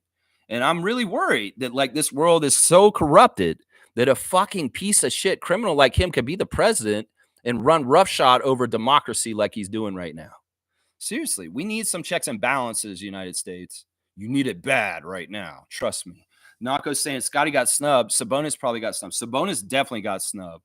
Definitely got snubbed. You can't lead the league in rebounds. Now, first of all, when you lead the league in rebounds, usually you don't score 20 points a game. It's unheard of that a guy can lead the league in rebounds and score 20 points, and he's not an all-star. That's absolutely ridiculous, Adam Silver. Absolutely ridiculous. I'll bet he'll be a replacement. If there's replacements, Trae Young and DeMatteis will get in. Watch. They'll be the first two that get in on replacement. Trevor's saying Cleveland handed the Hawks 7 straight losses last night. Yeah, the Hawks are in a bad place, especially now that Jalen Johnson's looking like he's going to be out for the rest of the season because of the labrum tear that he had in the game against us, the first game. Yeah, Kareem saying, I hate politics, but the orange guy blaming the diversity and the whole situation is fucking disgusting. Well, that's the war. The war is on diversity, guys. This is a white supremacist president. We need to be calling him exactly what he is. He wants to install a white Christian fundamentalist government that you have to follow God. And honestly, if you're not a white man, you're not going to be treated equally.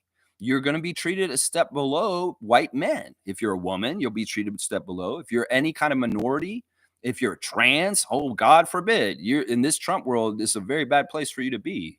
So it's disgusting.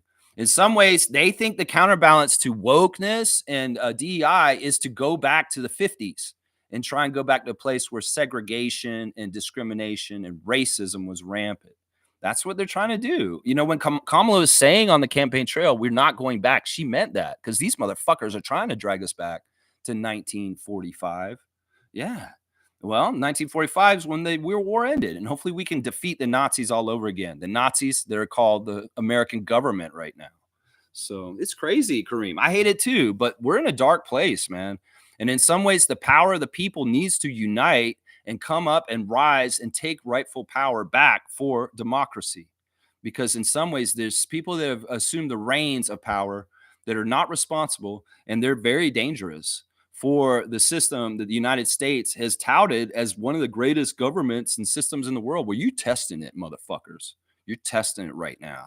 You are testing it. We'll have to see if you have checks and balances, if you are a true democracy, or you're just a fake ass fucking corporate scam, is what it seems like your country is right now. Fiercely saying Norman Powell absolutely snubbed from All-Star, carrying the Clippers. Yeah, he's the number one guy on that team. It's not James. It's not James. And Kawhi's hurt. It's clearly cut Norman Powell starting and carrying that team, and y'all dropped the ball. Maybe you just didn't like the idea of having another Raptors champion become an all-star down the road. That's what I think in some ways. They may have never looked at Norman as an all-star quality player, but he is this year. And y'all fucked up when you picked him over Harden, is what I'm saying. Yeah, Norm got snubbed. That's right. 100% got snubbed is what y'all are saying. Seymour saying someone close to Shams leaked these possible deals. Yeah, I don't care. I don't care about leaks. I don't even care if Shams or Woj or any of them say it. I don't care who says it until the signed stuff happens and it's official. I don't care. I don't want to waste time talking about this shit all the time. Seriously, we talked way more about Brandon Ingram this week than I feel like we necessarily needed to. Seriously. Cream saying they need a different system for all-star voting. Strictly by the number is my vote, not the popularity contest. There needs to be a balance to that. I mean, there's a lot of different factors in all-star selection, and some of it is longevity and legacy of being it. Like in some ways, you can make the argument LeBron doesn't deserve to be an all-star, but LeBron is LeBron, and he has to be an all-star, right? Does Kevin deserve to be an all-star this year? Probably not. Probably not. But Kevin is Kevin. So Kevin Durant's going to be an all-star. That is, you got to balance that with that. And the other thing is, they're trying to make young guys into all-stars too early. Like Evan Mobley does not deserve this, man. He is not really an all-star. He really isn't. In some ways, Cleveland fans have an over self-importance to him. He's not an all-star. There's better players on that team that are more important to that team than Evan Mobley.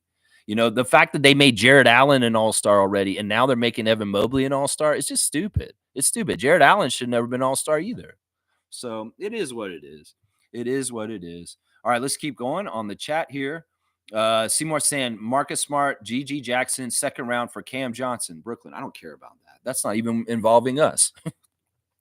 Superfan Mo saying Mo Pete all day, every day. Just leave it at that point, and I hope we see Mo Pete in Sportsnet documentary series. Well, the next part will be post Vince, and it'll be that difficult time with Sam Mitchell and us trying to figure things out with people like Morris and Alvin still around, and Chris Bosh showing up. Man. Yeah, I hated seeing that clip. I had forgotten totally about that game where Vince came back as a New Jersey Net, and in the middle of the game at half court, he playfully slapped Morris Peterson across the face, like that. It wasn't a lot of force into it, but it was disrespectful. You don't want people reaching out and just smacking you in the face, especially because Morris is in the middle of the game. Now, I know Vince is like, well, he's my friend. I can get away with it, but it was very disrespectful. If somebody had done that to you, you would have been pissed off just like Morris was. And well, just like in a hockey game, the referees didn't see the initial slap. They saw the second action of Morris coming after him, and they threw Morris out and didn't do anything to Vince.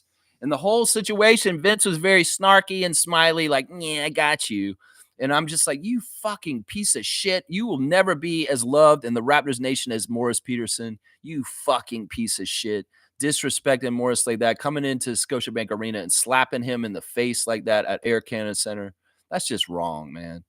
And when I saw that it reignited some of the things that I really hate about Vince. And also hearing him and Tracy talking about being the villains and reveling in it and enjoying it. Yeah, fuck both you guys, man. Fuck both you guys. I hate this because I was good with Vince earlier this week. I was good with Tracy. I had no problem with Tracy for a decade now, but now I do again because of Sportsnet and their dumbass Raptors delay. You guys are not doing a good job. Y'all are trying to write the history of the Raptors, and y'all are fucking assholes about it. Let's just put it that way. Yeah. All right, let's keep going. Seymour saying Cam told management he wants out. Yeah, I don't care about this. I really don't. Seymour saying DeAndre Hunter, Bogdanovich for Michael Porter, Najee, and Jokic wants Bogdan. Yeah, you're getting way too into the trade talk, Seymour. I'm not even going to look at this and try and figure out what that deal is because I don't care. It has nothing to do with the Raptors. Monique saying, congratulations on Pascal, his third All-Star. See, that's what I'm saying. Siakam could have easily become a 1 or 2-time All-Star. He's a 3-time All-Star. That's more and more bona fide. And it shows that the league really does respect him. I think part of the thing that gets Siakam to the All-Star game is his crazy work ethic. The fact that Rico Hines puts him on blast as the hardest working player he's ever worked with does not hurt in Siakam's All-Star selection process. That's what I'm saying. Fiercey's got the food for the refs. Oh my gosh. I see steak and lobster and piano out there for our referees. These guys want to play piano and they eat steak and lobster. Well, I want all the joy and love for Trey Maddox and Brandon Adair and Fantasy Ransom tonight, our ref crew. Y'all, I hope you have the best steak and lobster in Toronto tonight as your game meal around the game, either after or before.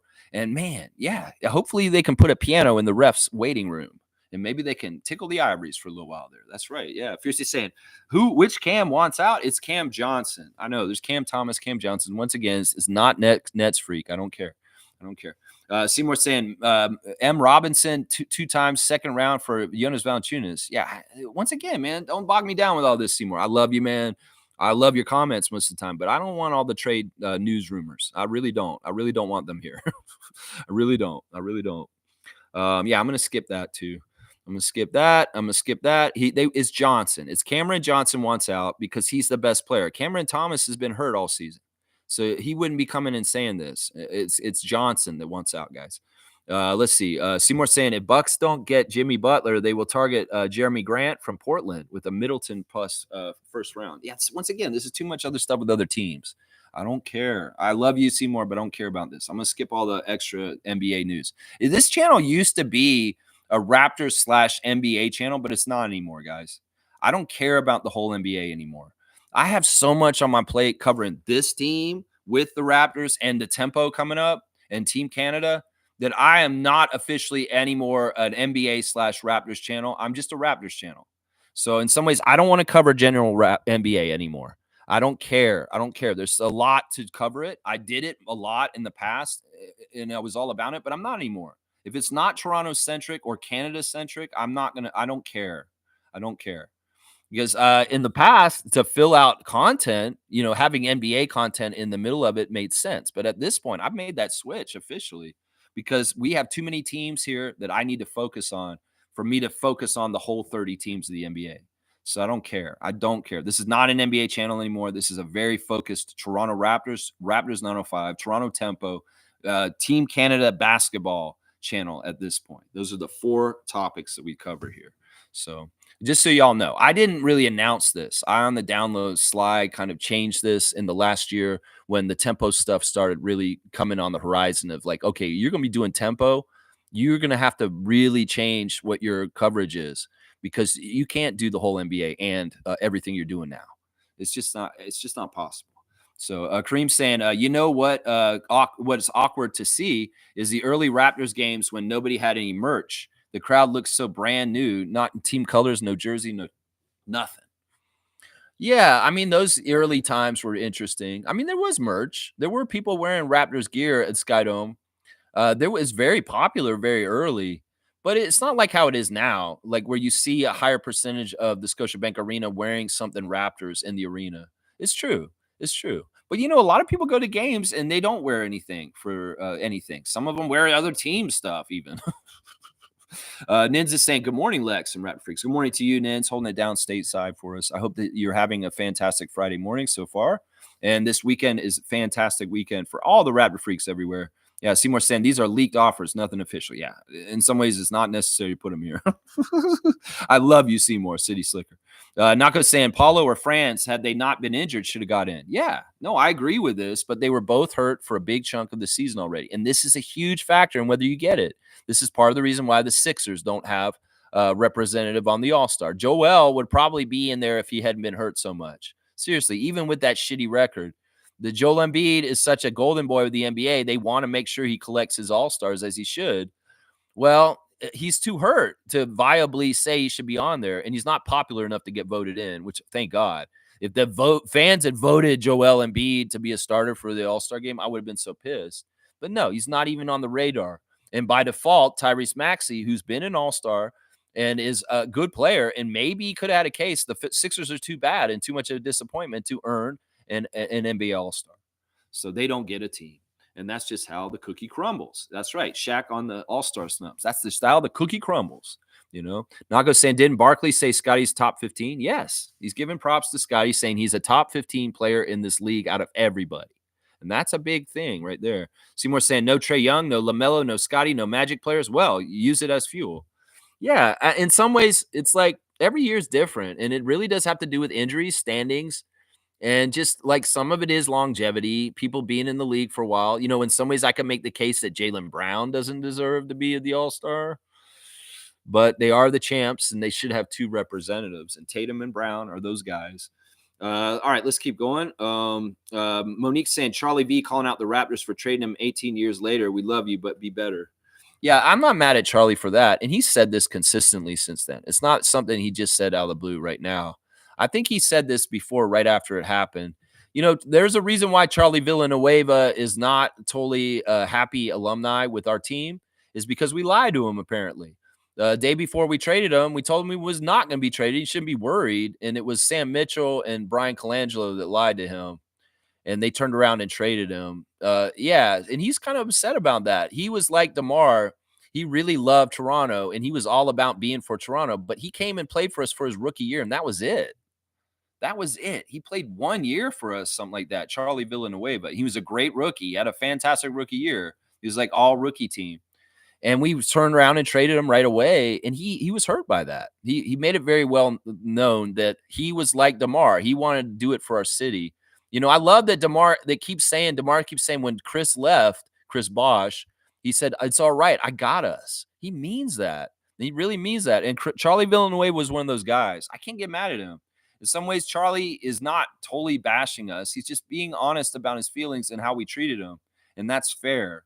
That's fair. So he's not gone out of his way to say the Raptors organization sucks. I hate Toronto or anything like that. He's just played in his case as far as they treated me poorly as far as lying to me about trading me. And then they did. And that's fair and valid. That's fair and valid. I want Charlie to come back and know that, what, we're proud of you as a draft pick. And we're proud of your time in the Raptors jersey, even though it was short, because you made us look good. You really did. Charlie V, you made us look good. You were a fantastic rookie, and you are on that list of successful Raptors draft picks. So, no hate for you, bro. And I hope you don't have any hate in your heart for us either.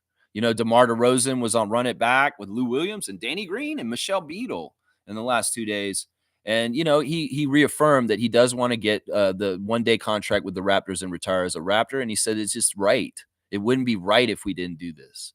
And in some ways, he also alluded to what I said on the stream earlier this week, that the love that is shared between DeMar DeRozan and the fans of Toronto is just so important that, we can't turn his back on it just because of things that happen with the franchise and directions that we went in with him getting traded to San Antonio. That would be a travesty and a very sad thing if we did not get to reunite and be the fan base that adores him and him adoring us. So it's just right. It's just right. Cool Cat's saying, Lex, you do not watch Pacers games, so you do not know that Siakam is the best player and most consistent entire NBA player throughout the league. His usage is way down on Pacers based on how they play. I'm not trying to diss Siakam. I'm just going by how I looked at the stats last night. I was very, very non-scientific about it. I went on there. At first, I wanted to find the PER, and I wanted to see who has the best efficiency ratings, but I couldn't find that stat anywhere. So I went and looked at points per game as the first one, because honestly, that's the first thing you should look at. All-stars should average 20 points or above. If they don't, like Evan Mobley, they shouldn't be there. And Alperen Sengun is the other all-star that does not average 20 points. It's there. Siakam averages over 20 points, but just barely. And he averages the same amount of points as Scotty. Very much right at the same place. Now, look, I'm going to say this, Cool Cat, and you don't have to get personal or take offense if I say that Siakam in some ways does not have a case to be on the All-Star. You don't have to be protective about this. I'm glad he's on there, and he should be on there, and he does deserve it. But let's not get it twisted. And you're right. Maybe some of it is that he's not usage in a certain way with the Pacers that could be his optimal level. But in some ways, his stats are not good enough compared to everybody else's. I'm just going to say that, Cool Cat. And that's me being completely honest. I'm a homer for the Raptors. I love Siakam. I love the Raptors, and I'm always going to talk them up. But I have to be honest on this. In some ways, if you compare his stats across everybody else's in certain ways. So that's why I made the explanation that the Pacers needed a representative, and that's part of the reason why he's there. I'm not trying to denigrate him or anything. I'm just trying to be completely honest here. And I look at him in the most positive rose-colored glasses on all kinds of things, but I have to be real about this. You don't have to stand up for him. He's an all-star. We can't take that away from him. He deserves it. I love him. That's what I'll say. But when I was doing the analysis, I had to be real about things. It's like, well, Siakam is one of the guys on the all-star team that could be argued should be on it, and somebody else should be on it. If the Pacers were worse than the Toronto Raptors, Scotty would be in there instead of him, is what I would say. I would say that because their stats are very similar. Scott's are better than Siakam's. Scott's are better overall. But It's the record. I'm telling you, the Pacers are good. They have a good enough record that they deserve an All-Star, and Tyrese Halliburton ain't that guy, so it's Siakam. And I'm all about it. I'm all about it. I'm happy for him. I want him to get as many All-Stars in his career as he can. Seriously. Seriously. All right, let me see. I jumped in the chat and I lost my place. So let me see where I'm at with this. I got to make sure. Okay, so I see that Mike's here. Good to see. Seymour saying it shows the next generation of players how important getting off to a good start is in the first half matters just as much as the back end. Oh, the whole entire game matters. It matters right from the start. The beginning of the game matters the most, honestly. It doesn't, not the end of the game. It's not the end of the game. You could set the tone for the game right in the first 2 minutes of the game, and it will set up the whole entire game. Seriously. If you get off to a bad start, it could really put you in a hole bad. We know this as Raptors fans. So the start of the game, I think, is more important. The end of the game can be managed depending on the situation. If you have a good lead, well, you cruise. But the beginning of the game, in some ways, to me, is the most crucial part of the game completely. Completely. Yeah. Siakam's efficiency, field goals is 60%. He's highly efficient this year. Congrats to him. Yeah, I don't want y'all to take that as a diss. It's just that when I was looking at it, if I'm being honest, if I'm going to say Evan Mobley doesn't deserve it, I'm going to say Tyler Hero doesn't deserve it. I have to be kind of real and say, well, Siakam's getting closer to being not deserving it than some of the other guys on the team. So, and don't take that as me being dissing him or anything. I love him. I'm so glad he got it. And I think he should be on the team. I'm just saying, statistically, I looked at everything. And it was kind of like, oh, I don't know. But Cool Cat's point about him being not as high usage because of the Pacers system makes a lot of sense. So, Mike's saying, Hero has the coaches confused when he's hot. Trey can be handled. Yeah, I get that. I mean, but that's not the criteria for why they're picking people. That's not it. I'm telling you once again, players that lead the league in stat categories need more respect. And leading the league in assists is a big deal. Leading the league in rebounds is a big deal. Now, leading the league in blocks or steals, that shouldn't warrant necessarily all-star berth. But I think the other two do. And especially if you're averaging a double-double and you're averaging like 20 points and 15 rebounds like Trey Young is, that's a ridiculous stat line. And he should be there. I'm sorry. He should be there. He's been snubbed too much. It's like certain players are definitely snubbed every year. And Trey Young is in that category. Domantas Sabonis is also. So Seymour saying, I think the Pacers are using him smart. Save him for when he really needs him in the playoffs. That could be it. That'd be good. Yeah. Colecat saying Scotty's usage in the Raptors is very high, and he has not been consistent based on his usage and the team's low ranking. It's just not possible to be an all-star. Yeah, I mean, we don't need to denigrate Scott to prop up Siakam. They're very different situations. Scotty does not deserve to be on the all-star because of the Raptors winning percentage. That's the only reason. He totally deserves it as an individual and his stat line across and his all-roundness. But there's a lot of good players like him that aren't in the all-star team. Luka's not an all-star this year.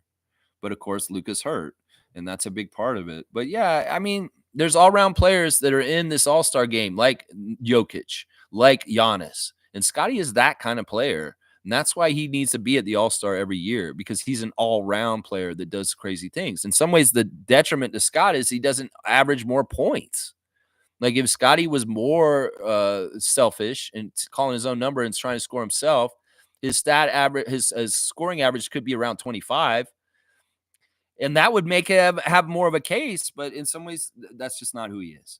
And it is what it is. So Mike's saying, anyone know who the people are on a TSN's Basketball Island? Where do they get these random people to do podcasts? I have no idea. I've heard about this show once. Yeah, I don't know. I don't know the JD Bunkkiss, all this kind of bullshit. Yeah, I don't know. I don't care. I don't pay attention to that kind of stuff. That's why it was so funny when that guy accused me of mainstream media. I'm not even on mainstream media for the Raptors. Why would I be on mainstream media for news if I'm not even going to put mainstream media on for my own team? Seriously. I really do trust my own eyes. I really do trust myself to hear the interviews with the players and the coaches myself than to have an analyst or a commentator or a podcaster or an article writer tell me what I'm seeing. And that's part of the organic generation of my content on this channel, is because I do aggregate from other sources as far as information, but I'm not trying to aggregate their opinions. I'm not trying to aggregate their takes. If they have a good take and I feel like it needs to be echoed and put on blast more, maybe I'll join the chorus. But yeah, in some ways, this is just something I don't care. Basketball Island, what the fuck is that? Is that a Survivor, a reality show? Survivor's going to start again at the end of next month. I was scouting the new contestants for next season, which will start on February 26th. So if you're a Survivor head, the new contestant list is out. If you like watching the show and you want to go see who's going to be on Survivor this season, well, they announced the cast just in the last 2 days, and you can go see. There's a girl from Minnesota that plays hockey, men's hockey, and she's got a PhD and she's autistic. She's really something, I'm telling you. She's really something. This girl Eva. So y'all have to check out Survivor. It's coming up. We watch that instead of Basketball Island. Mike said, one guy was saying, what if we picked up Beal in the 3 picks or something? We can't afford that. We would be apron for like 2 years after. They're just adding the confusion. Different realms of the world, politics and sports, there's just muddled assholes that jump in and just want to be a part of the sounds going on in the echo chamber. And there's dumb stuff where these are asinine opinions. Obviously, anybody who thinks Bradley Beal should be in a Raptors jersey should have their microphone taken from them. I'll say that right now. You should not be allowed to talk about basketball if you think Bradley Beal should be on the Raptors. I'm sorry. That's just I would say to that. That's what I would say to that. That's stupid, man. Mike's saying actually they offer prop bets, but only on certain guys and on certain games. Not every player gets posted to possible players to bet on. Yeah, okay, so they're only doing the big names, right? So they'll do prop bets on LeBron and the big names, the guys who are really in the spotlight. But bit players like Jonte, no more prop bets on no-name guy at the end of the bench. If you want to put a prop bet on Nikola Jokic to get a triple-double, okay, but you will not be prop betting on the under on three-point shots made for Jonte Porter. I'm sorry.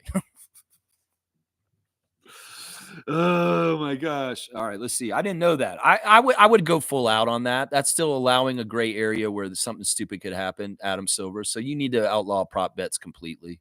There shouldn't be bets in certain kind of things. It should all be team oriented because every time you make an individual bet, that puts possible problems for the players. I mean, I've heard them complain still. Davion Mitchell publicly saying the other day, listen, don't put a parlay on me if you expect me to do this and this on offense. That's your own damn fault. Because honestly, I don't know how much the players actually get Instagram messages or social network messages from hateful bettors that do not like that they didn't make the bet that they put. This happens probably way more than it happens. And Adam Silver, why do you want to put your players through this?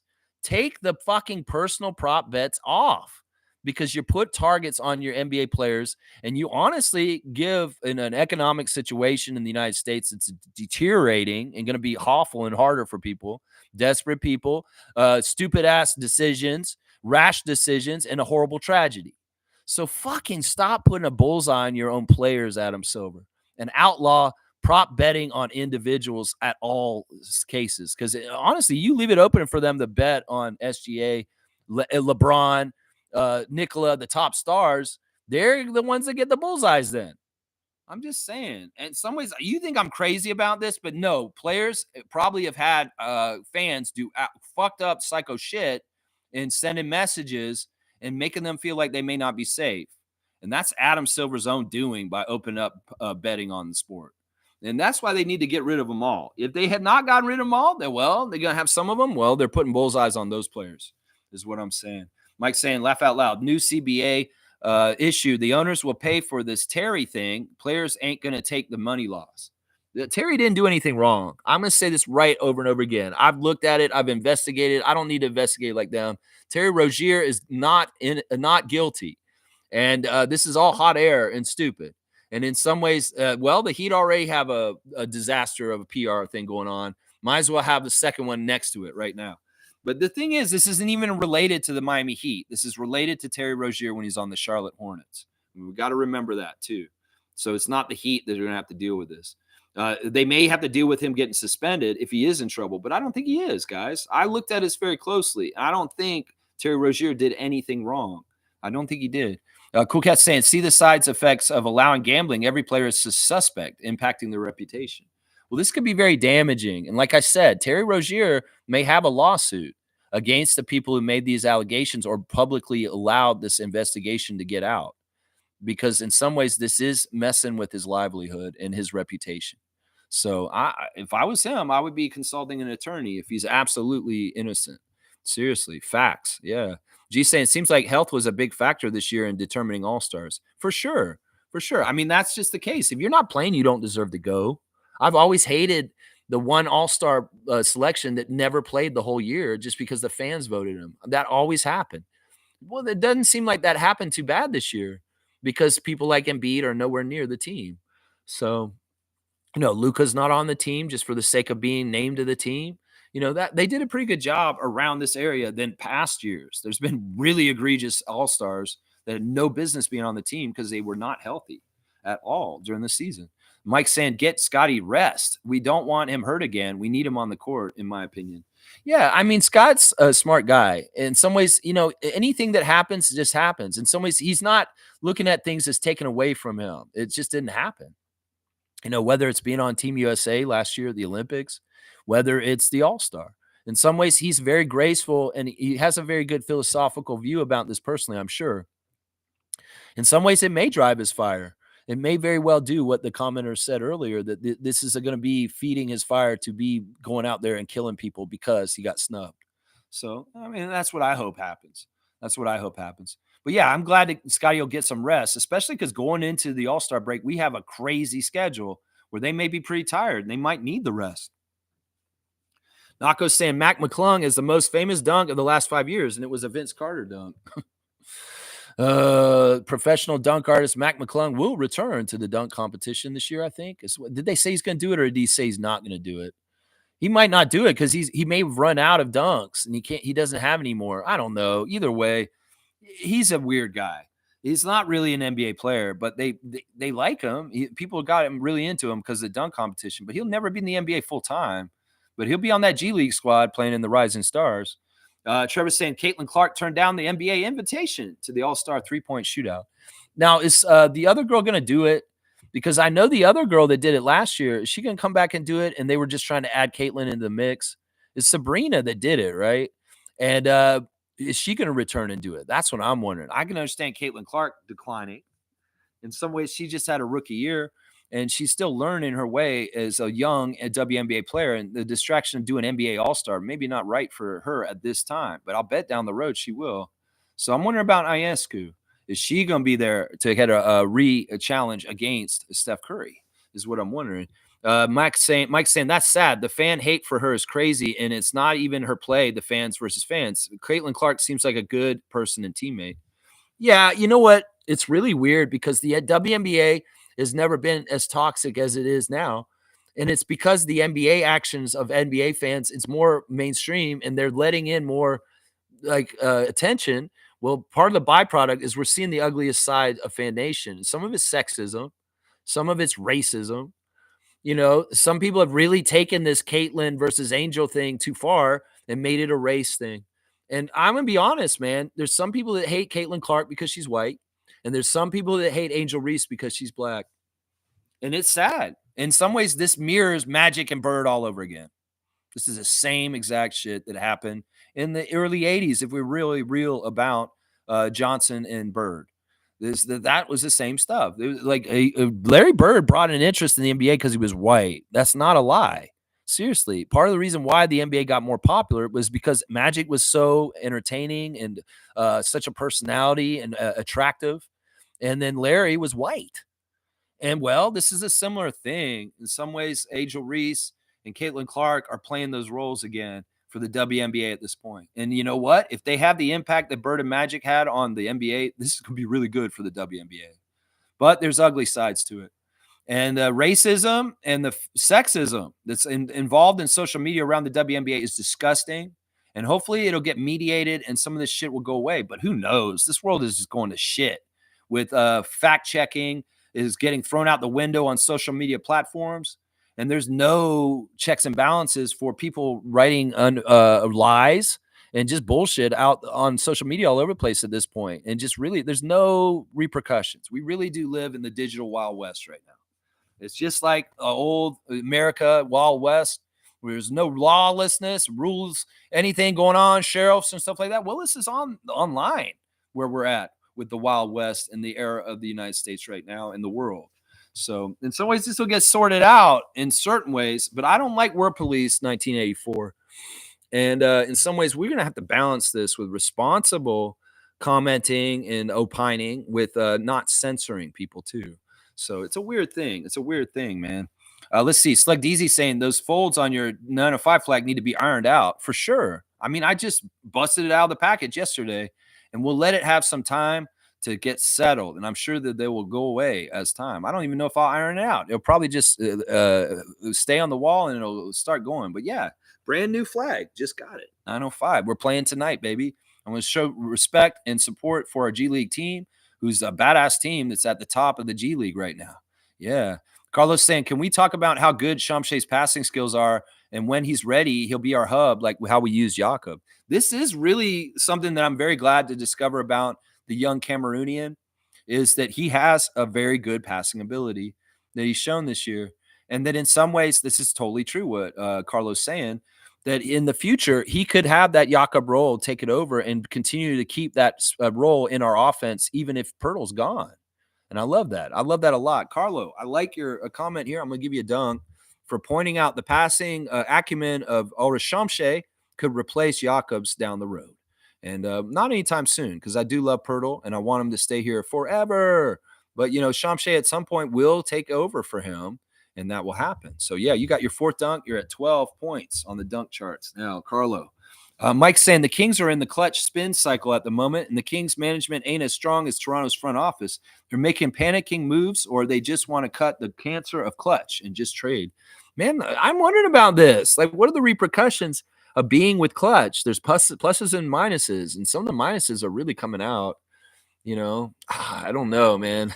If I was a young player, I wouldn't be talking to Rich Paul, even if he knows LeBron James. That's right. Carlos saying it's like Masai handpicked Shamshe for this reason.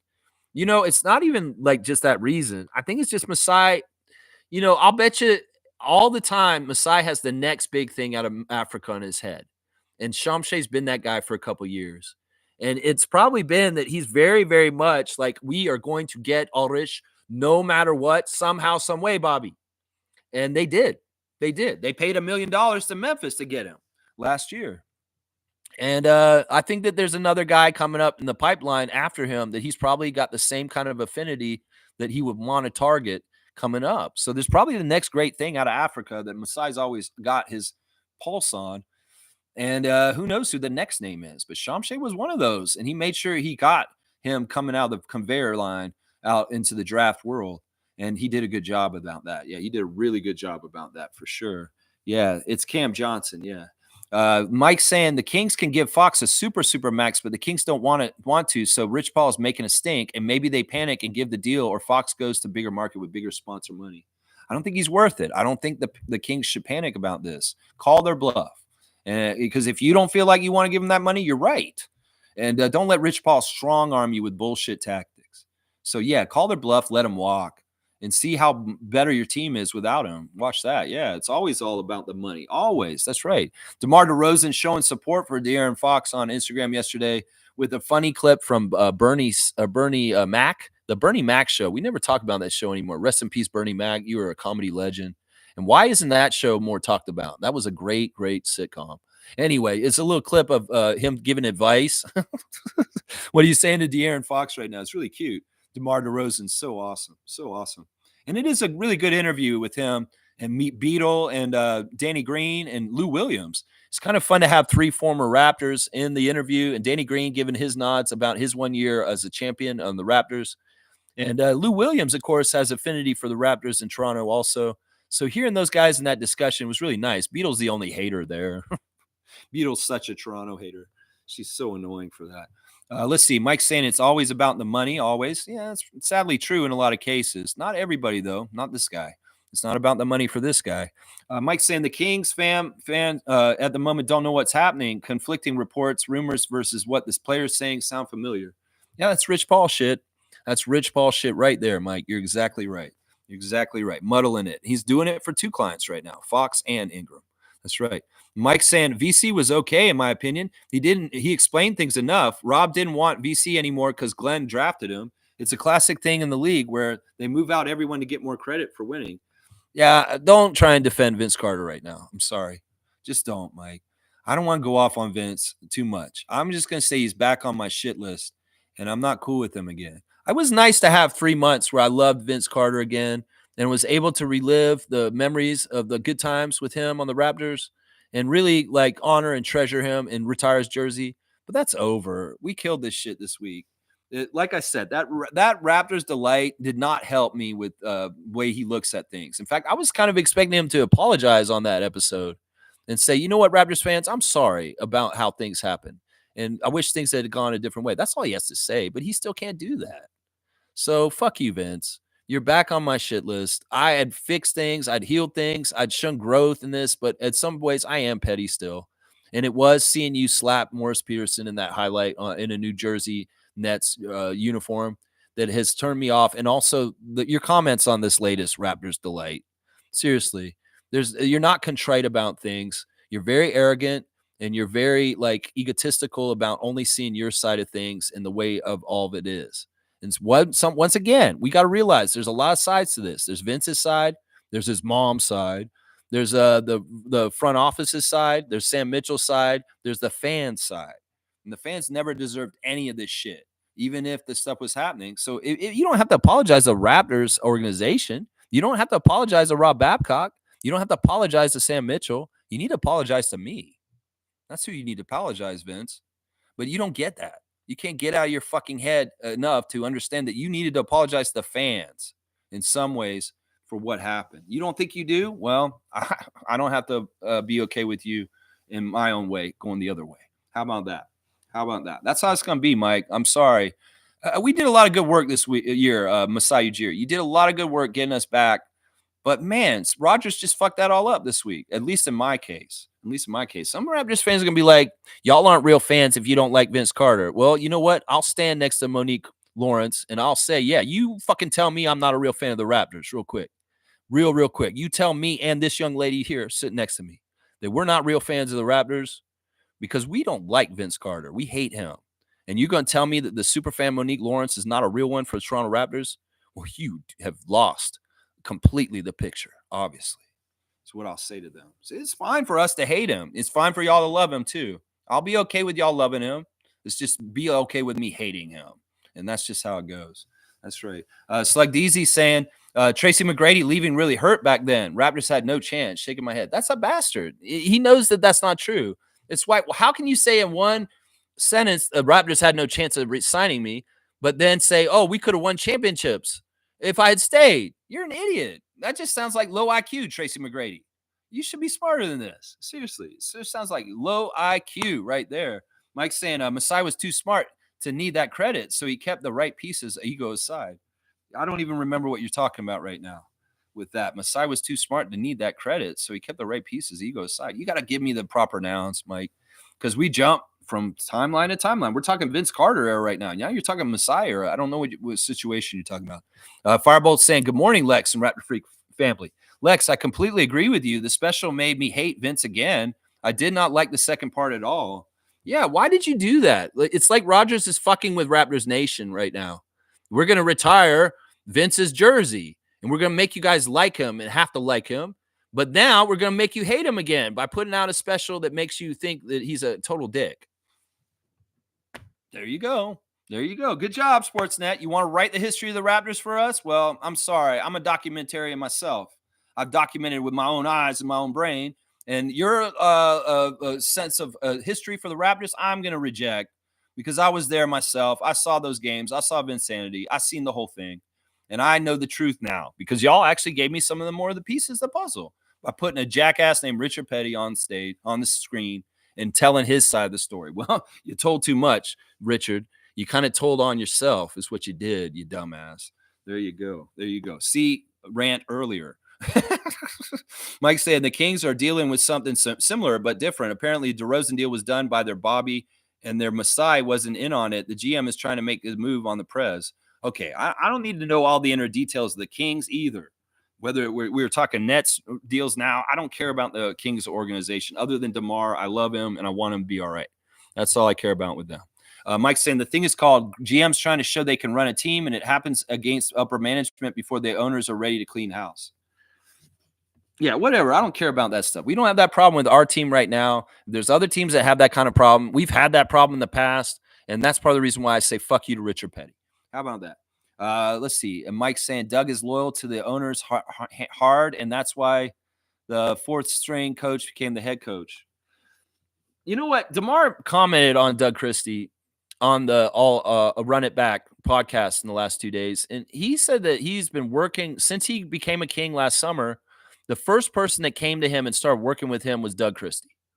That the former Raptors that they share was very important. Jay Triano being on that staff, also being a former Raptors coach, and coaching Vince is a rookie coach year. Jay Triano was the first coach that DeMar ever had in the NBA as a Raptors coach. And so he was one of the first. I don't know if he was exactly his rookie year, but Jay Triano reunited with him. Doug Christie, former Raptor. There's a lot of ties there. And what DeMar said on the Run It Back podcast, he said that Doug had more interest in talking to him than Mike Brown. That Doug was more involved, and then he has better relationships with all the players. And that's what's shown in the record of the Kings since they fired Mike Brown. So I love Doug Christie. He's another one of our Raptors alumni in their 30th season that needs to be recognized and said, you know what, this guy's a part of our history too, and we love him. You know, that's funny that they brought him up in that special, the Raptors Delight, when Tracy and Vince are talking about we had three of the best backcourt between Tracy, Vince, and Doug Christie, and they had three different kind of feels to them. That's true. At that time when those three guys were playing together on the Raptors, they were rolling. McGrady, Carter, and Christie.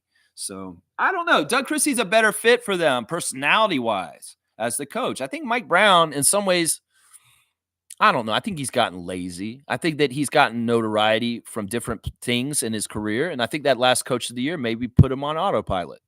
How about that? How about that? That's what I'll say about that. Tristan's here. Tristan Trey, good morning to you, sir. A great Raptor freak, a real one. A real one. That's right. I just realized Kelly and Chris being on the same team could help Chris get recognition for Team Canada. We've gone over this over and over again, Tristan. I love Chris Boucher. He's not a FIBA player. He just can't play FIBA-style basketball because it's so physical down near the basket. I mean, in some ways, maybe he could at this point because he's so slinky and he's so good at zeroing in on where the ball's going to go that he goes and gets it with speed and not necessarily physicality and holding space. It's tough. You know, at this point, Chris could maybe be on Team Canada. You know, I wouldn't have said this last year, but at this point, the growth he's shown on the Raptors team this year, he could be on Team Canada and he would fit and he'd be able to work. You know what? You made me revisit this, Tristan. And you know what? I think Chris could be on Team Canada and be helpful, but I don't know if that's in the cards. I mean, it could be helpful, you know, he being teammates with Rowan Barrett Jr. Let's just put it that way, since his dad is in charge. That's a good way to get in there. But they've known about Chris for a long time, and he's never been on the radar for Team Canada. Why? Partly because of his physical build and the FIBA game and what it entails. You play teams like Germany, you play teams like Serbia. They have very big frontline guys that are very strong. And in some ways, you need to have guys like Kem Birch over Chris Boucher. And that's the part of it right there. This really has to do with his body. And FIBA basketball style is not conducive for him. Chris is an NBA player. He fits in the NBA, but he doesn't fit in a lot of leagues around the world. He really doesn't. Troy Henry's here. Good to see Troy back in the chat. Love to see Troy returning. Game day, baby. Excited for another win. Hey, Lex, you think they should play to secure a play-in spot? I say you play to win, and wherever you end up, you end up. If we don't make it, that's fine. We've had a bad year. In some ways, we'll get a high draft pick. We're going to get a high draft pick regardless, is what people need to realize. And people freaking out about not being in the top 3 is stupid. Seriously, it's really, really stupid. Once again, our front office is Masai and Bobby. They're badasses. Trust in them. Doesn't matter where we pick. We're going to get quality and get the best player available, and it's going to help our team. If we were other teams, I'd say, yeah, it's important to win the lottery and be as high as possible. But we have Masai and Bobby. We do not need to utilize this. We could pick at 6. We could pick at 7. We could pick at 8. We could pick at 12. And they're going to make something good happen. We pick at 12, that's a problem. I do want to pick in the top 10, though. I do want to pick in the top 10. We do need that. Yeah. Mike saying Ingram on 40 million doesn't work for the Raps. There's like no space to cycle prospects properly and have the able to be pay them when they pop and not have to be a farm team. Yeah, Ingram's not a good idea at all. Cool Cat saying some folks deliberately misusing the definition of woke. Woke is a black slang since forever. That means stay aware, focus to protect yourself from harm. I laugh at folks using it out of context. Yeah, I think that it's changed its terms in some ways, but I remember this now that you've said this. I didn't really think about this until now. That woke used to be a totally different term to the black community, but now it's been kind of hijacked by Democrats and liberal causes to be just like, okay, you're open minded about inclusiveness and equality is really what woke is. It's not like this boogeyman that the right has tried to make it into. They've really jaded and loaded that word as being a negative connotation. It's not. It's a very good thing to be. It's the similar thing to like the word liberal or communist or something like that. They're really putting a lot of like weight in words as trying to make them have negative connotations when in some ways they really don't. They're just made up slurs by right-wing Nazis is what they are. They're just made up slurs. And I appreciate you bringing up the origin root of the word woke and what that means to the black community. You know, I had totally forgotten about that. G saying logical. These questions I had yesterday, I didn't think the money would work. Thanks. Yeah, there you go. So Brandon Ingram's 40 million. You guys want Brandon Ingram on our team for 40 million, and that's almost 10 million more than any other Raptors paid right now? No. Hello. Let's see. Mike's saying I went over our salary cap position on my channel, and we can fit 43 million if we trade Kelly, but that kills keeping Mobo, Shed, and Oshai, etc. All right, I don't want to get too way down in off-season salary cap stuff. We'll do that in the proper time. Mike can do it on his channel. You guys definitely follow Logical Raptors Fanatic to get all the minutia of salary caps and money and what the Raptors are able to do. Blake Murphy also has his annual report out on salary cap stuff.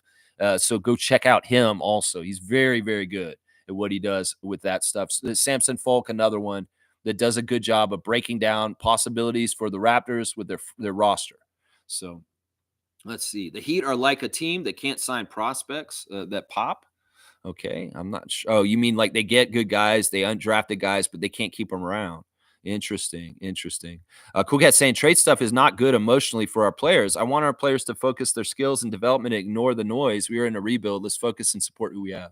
Yeah, the trade noise is not paid attention to. They've been asked this pretty consistently in the last week. Chris Boucher, Bruce Brown.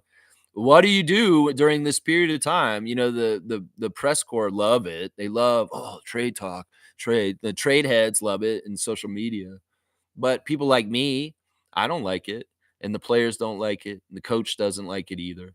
You know, Darko said that himself. He said, we just keep focusing on what we do. And in some ways, we know this is a business. Things can change. We understand all that. But in some ways, it's just how it is. And we don't try and focus on this part. DeMar DeRozan, very open about this also on the Run It Back podcast, saying that, you know, after getting traded to San Antonio by the Raptors, I realized this was a business, and my whole way that I look at everything is very different. And so when he's looking at De'Aaron Fox's situation from his perspective, you know, he understands it. In some ways, DeMar made it known that he wouldn't have came to Sacramento if he knew that De'Aaron Fox was going to be leaving like he's leaving right now. He really does want to build something good in Sacramento that's going to win, and De'Aaron was part of those pieces that he wants. So DeMar kind of let the cat out of the bag yesterday that he will leave Sacramento partly because Fox leaves, just so y'all know.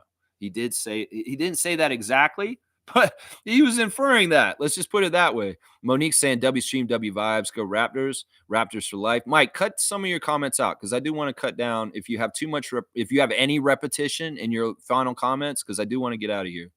Let's see. Thank you, Mo, for the cutoff. And yes, listen to Mo. She's my producer. She wants you guys to limit the comments and just kind of really pick ones that are necessary. Don't just type stuff in. I don't have a time limit anymore. Don't abuse that by just filling it up too much. That's right. Mike's saying, I need the day where Toronto says we have DeRozan's back. The cycle from the tweet needs completing, especially after we won a chip off DeRozan's hard work to improve to become a guy worth it. We've said this. There's no problem with this. In fact, they brought this up on the Run It Back also about doing tributes to players when they return. And DeMar's like, I've gotten 3 of them. I've gotten ones from Toronto a couple times, actually. He's gotten them in Chicago. He got them in San Antonio. He's like, I don't even know why I got one in San Antonio, honestly, is what DeMar said. Because they were bringing up that Paul George has never, ever gotten a tribute video in Indiana since then. But they also cited that the tribute videos on returns of former players is a newer phenomena.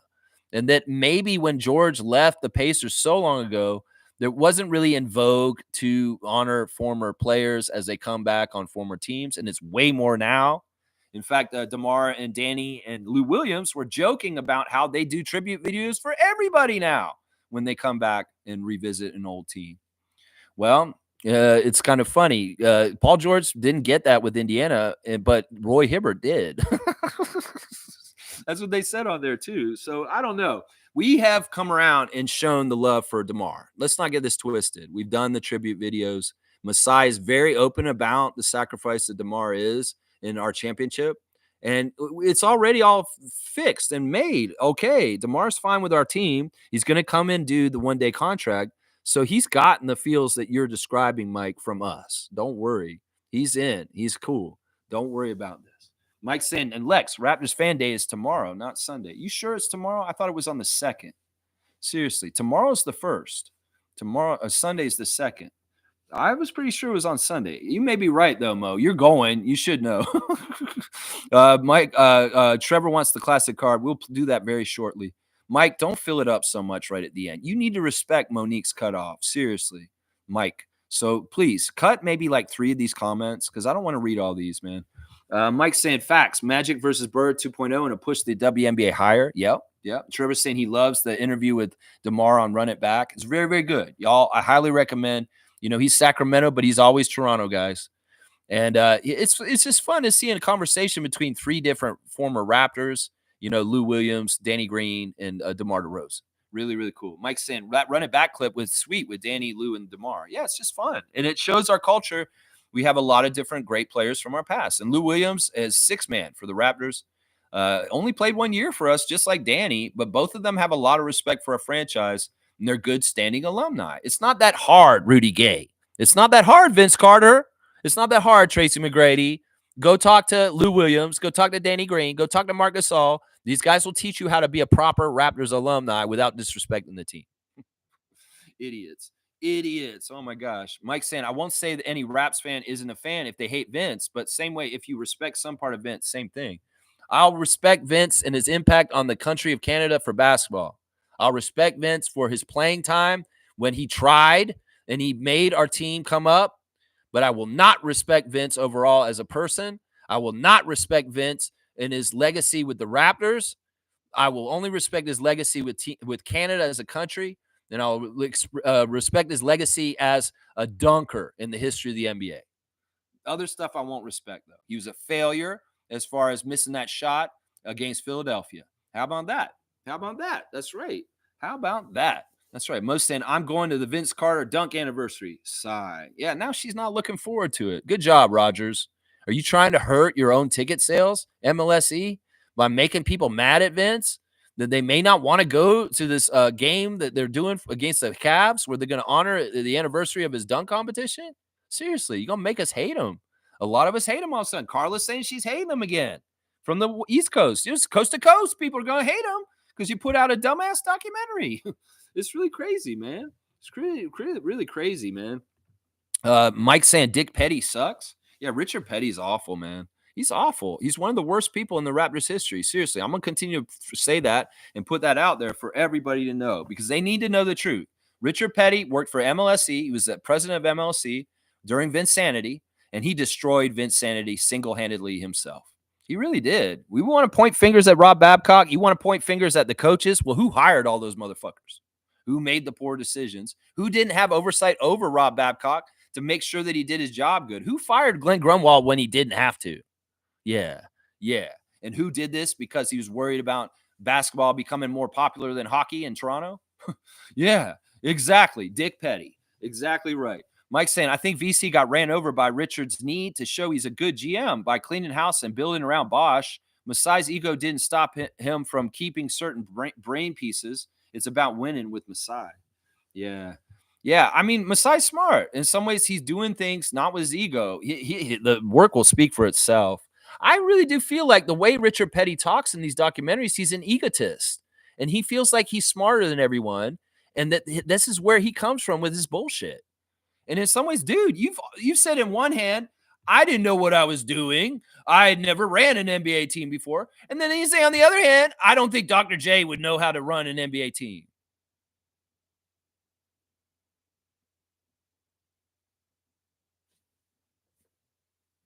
Richard Petty. That's right. Serious cutoff. Thank you. Trevor J saying investigators asked Stevie Wonder if he has been to Diddy's party. He said yes, but he ain't seen nothing. Okay, there's a joke by Trevor trying to make a Diddy party joke. The Stevie Wonder went to the Pete Puff Daddy party, but he didn't see nothing. Okay, Trevor J. You want a cheap dad joke dunk right at the end of the stream? You can go ahead and have one. You got it, man. You're off that VC 15. You're on a 18 now. You got 18 dunks.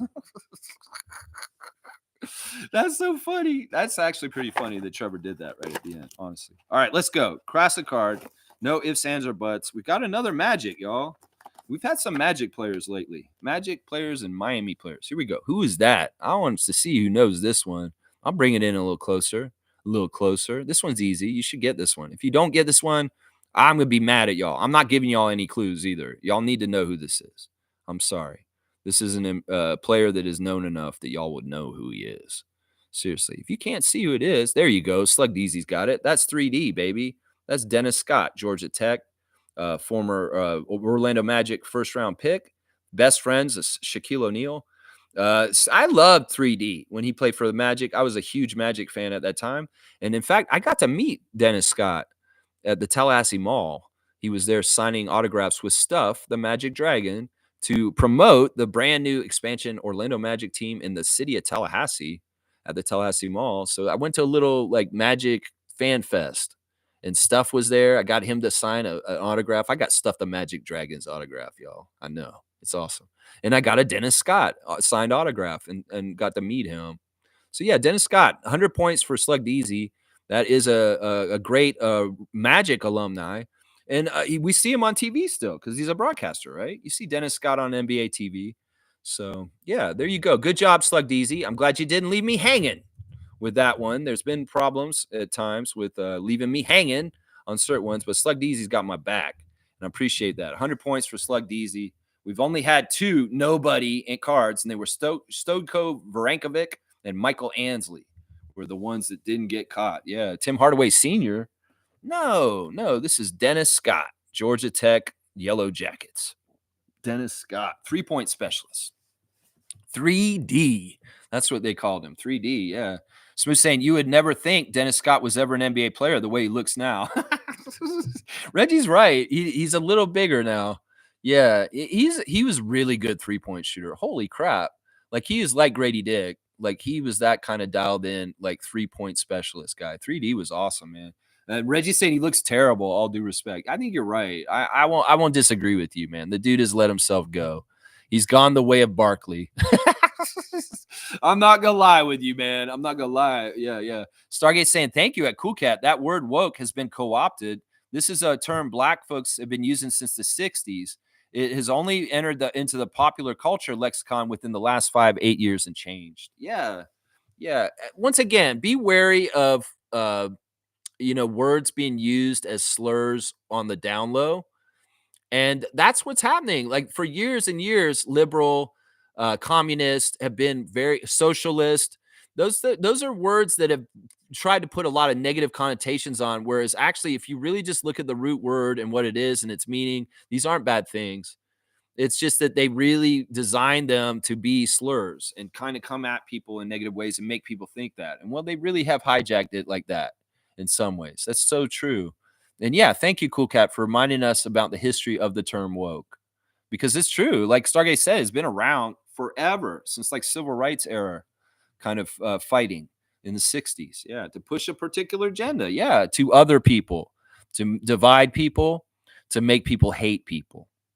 People use this war on woke idea, like fucking idiot who's banned from this channel now. He's a crusader against woke. because he thinks it's so bad. Oh my gosh, what a lost lamb! What a lost lamb is what I'm saying. All right, let's do the wrap up real quick. We did the classic card. I'm gonna make sure I didn't miss anything on my tabs. The injuries for tonight for the Raptors are all questionable. Nobody's out officially for sure tonight yet, and that includes Emmanuel Quickly, Kelly Olynyk, and the two ill boys. They got a license to ill. Jamal Shed and Grady Dick, both illness and questionable today. But Olynyk and Quickly, according to Darko in his practice interview yesterday, are getting ready to come back. So we could see Emmanuel back tonight. Seriously, we could. There's a possibility. The injuries for the Bulls, Torrey Craig is out and Zach LaVine is out. THT is questionable. So the referees for tonight's game against the Memphis Hustle in the G League action 905, Brent Haskell with Ashley Gloss and Kelsey Reynolds. Just real quick, let me see what the ESPN predictor is saying for a percentage to win against the Bulls tonight.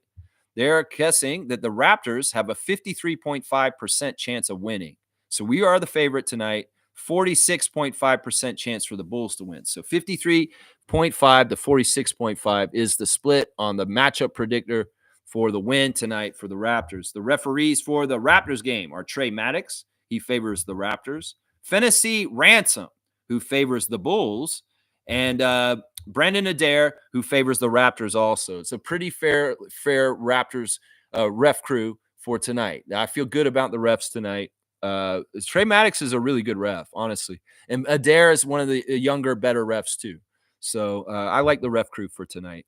Let's see. Once again, let me see. They have the snub team by Mark J. Spears on ESPN this morning, and Scotty Barnes has been snubbed from the snub team. Oh, it's so wrong. Blake Murphy is saying that Mobo and the Two Ways are in Memphis. So that's where Jonathan is. He's there with Jameson, AJ, and Ulrich. They are in Memphis. They are not available tonight against the Bulls, just so y'all know.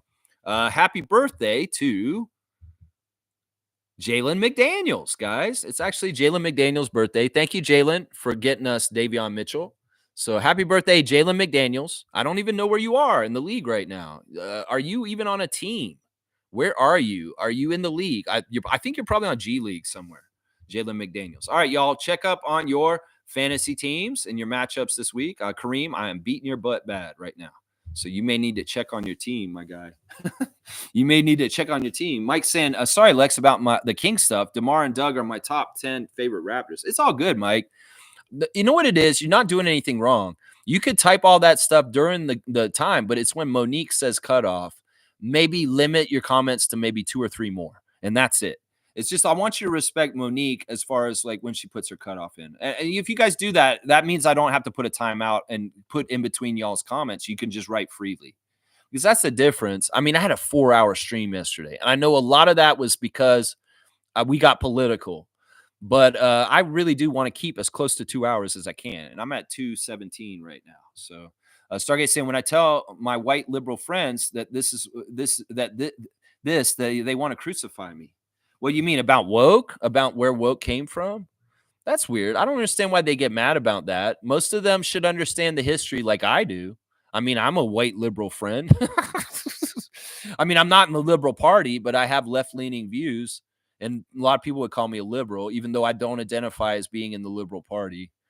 If they're educated and they understand like the history, they should be okay with this. I don't understand why people get mad about this. That seems weird. Mo's saying, I'm taking the night off in this chat tonight. Okay, you're going to be, are you at the game or you're just not going to be in the chat at all tonight? You're just going to rest and watch the game?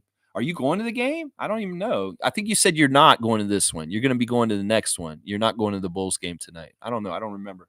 Mike's saying, no doubt. I'll limit after Mo for sure. Yeah, that's really is. Just respect her authority is what I'm saying. That's all. Markelle Fultz. Okay, Markelle Fultz. You think this is Markelle Fultz?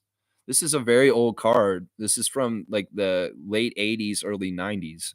It is not Markelle Fultz. All right. Anyway, thanks for watching the Raptor Freak stream today. Take care of business against the Bulls. Get the 6th win for the 6. We need to win another game tonight and have a 6-game winning streak for the first time in a long, long time, Raptors. So, yeah, Tank Nation, get with the program and be all right with W's flowing our way right now. because we need this for our team, for our growth, for our psyche, for our players to continue to know that the path they're going down is the right one. So let them win tonight against the Bulls again, 6 in a row, and just have a fantastic time. And let's beat them. And then we'll play the Clippers on Sunday. So tomorrow I'll have the reaction to both the games on Saturday morning, and I'll see y'all then. All right, let's go Raptors. That's right. Most Fierce is like, I wasn't on live. Yeah, you're behind. Yeah. you're going to be in the chat. You will be in the chat tonight, is what you're saying. Okay, I get what you're saying. I thought you were saying you're taking the night off in the chat. You're taking the night off from going to the game, and you will be in the chat tonight. Okay, awesome. That's perfect. Now, I may have trouble talking in the chat because I'm going to be doing double duty again, trying to watch both games on both screens. So you may not see me in the chat as much because I'm trying to watch 905 at the same time as the Raptors. So, yeah, Stank Nation stank. Yeah, that's true, Mike. Let's go, Raptors. Please like, comment, subscribe, share, or join the channel. Please understand that the views on this channel are totally not necessarily the views of the Raptors or the NBA, solely of a guy named the Raptor Street, named Alexiats. And some of the views on here are y'all's views also. And that is their views only and solely there too. So please understand the views expressed on this channel are mine and yours, and not necessarily reflective of the organization, Masai Ujiri, Scotty Barnes, or Darko Rajakovic. That is just the case. That's right. Great stream. All right. Thank you, Mike. Let's go, Raptors. Y'all get loud tonight if you are going to the game. I'm serious, crowd. I want to hear y'all help the Raptors with your chants of defense. Please. Let's go, Raptors. Defense.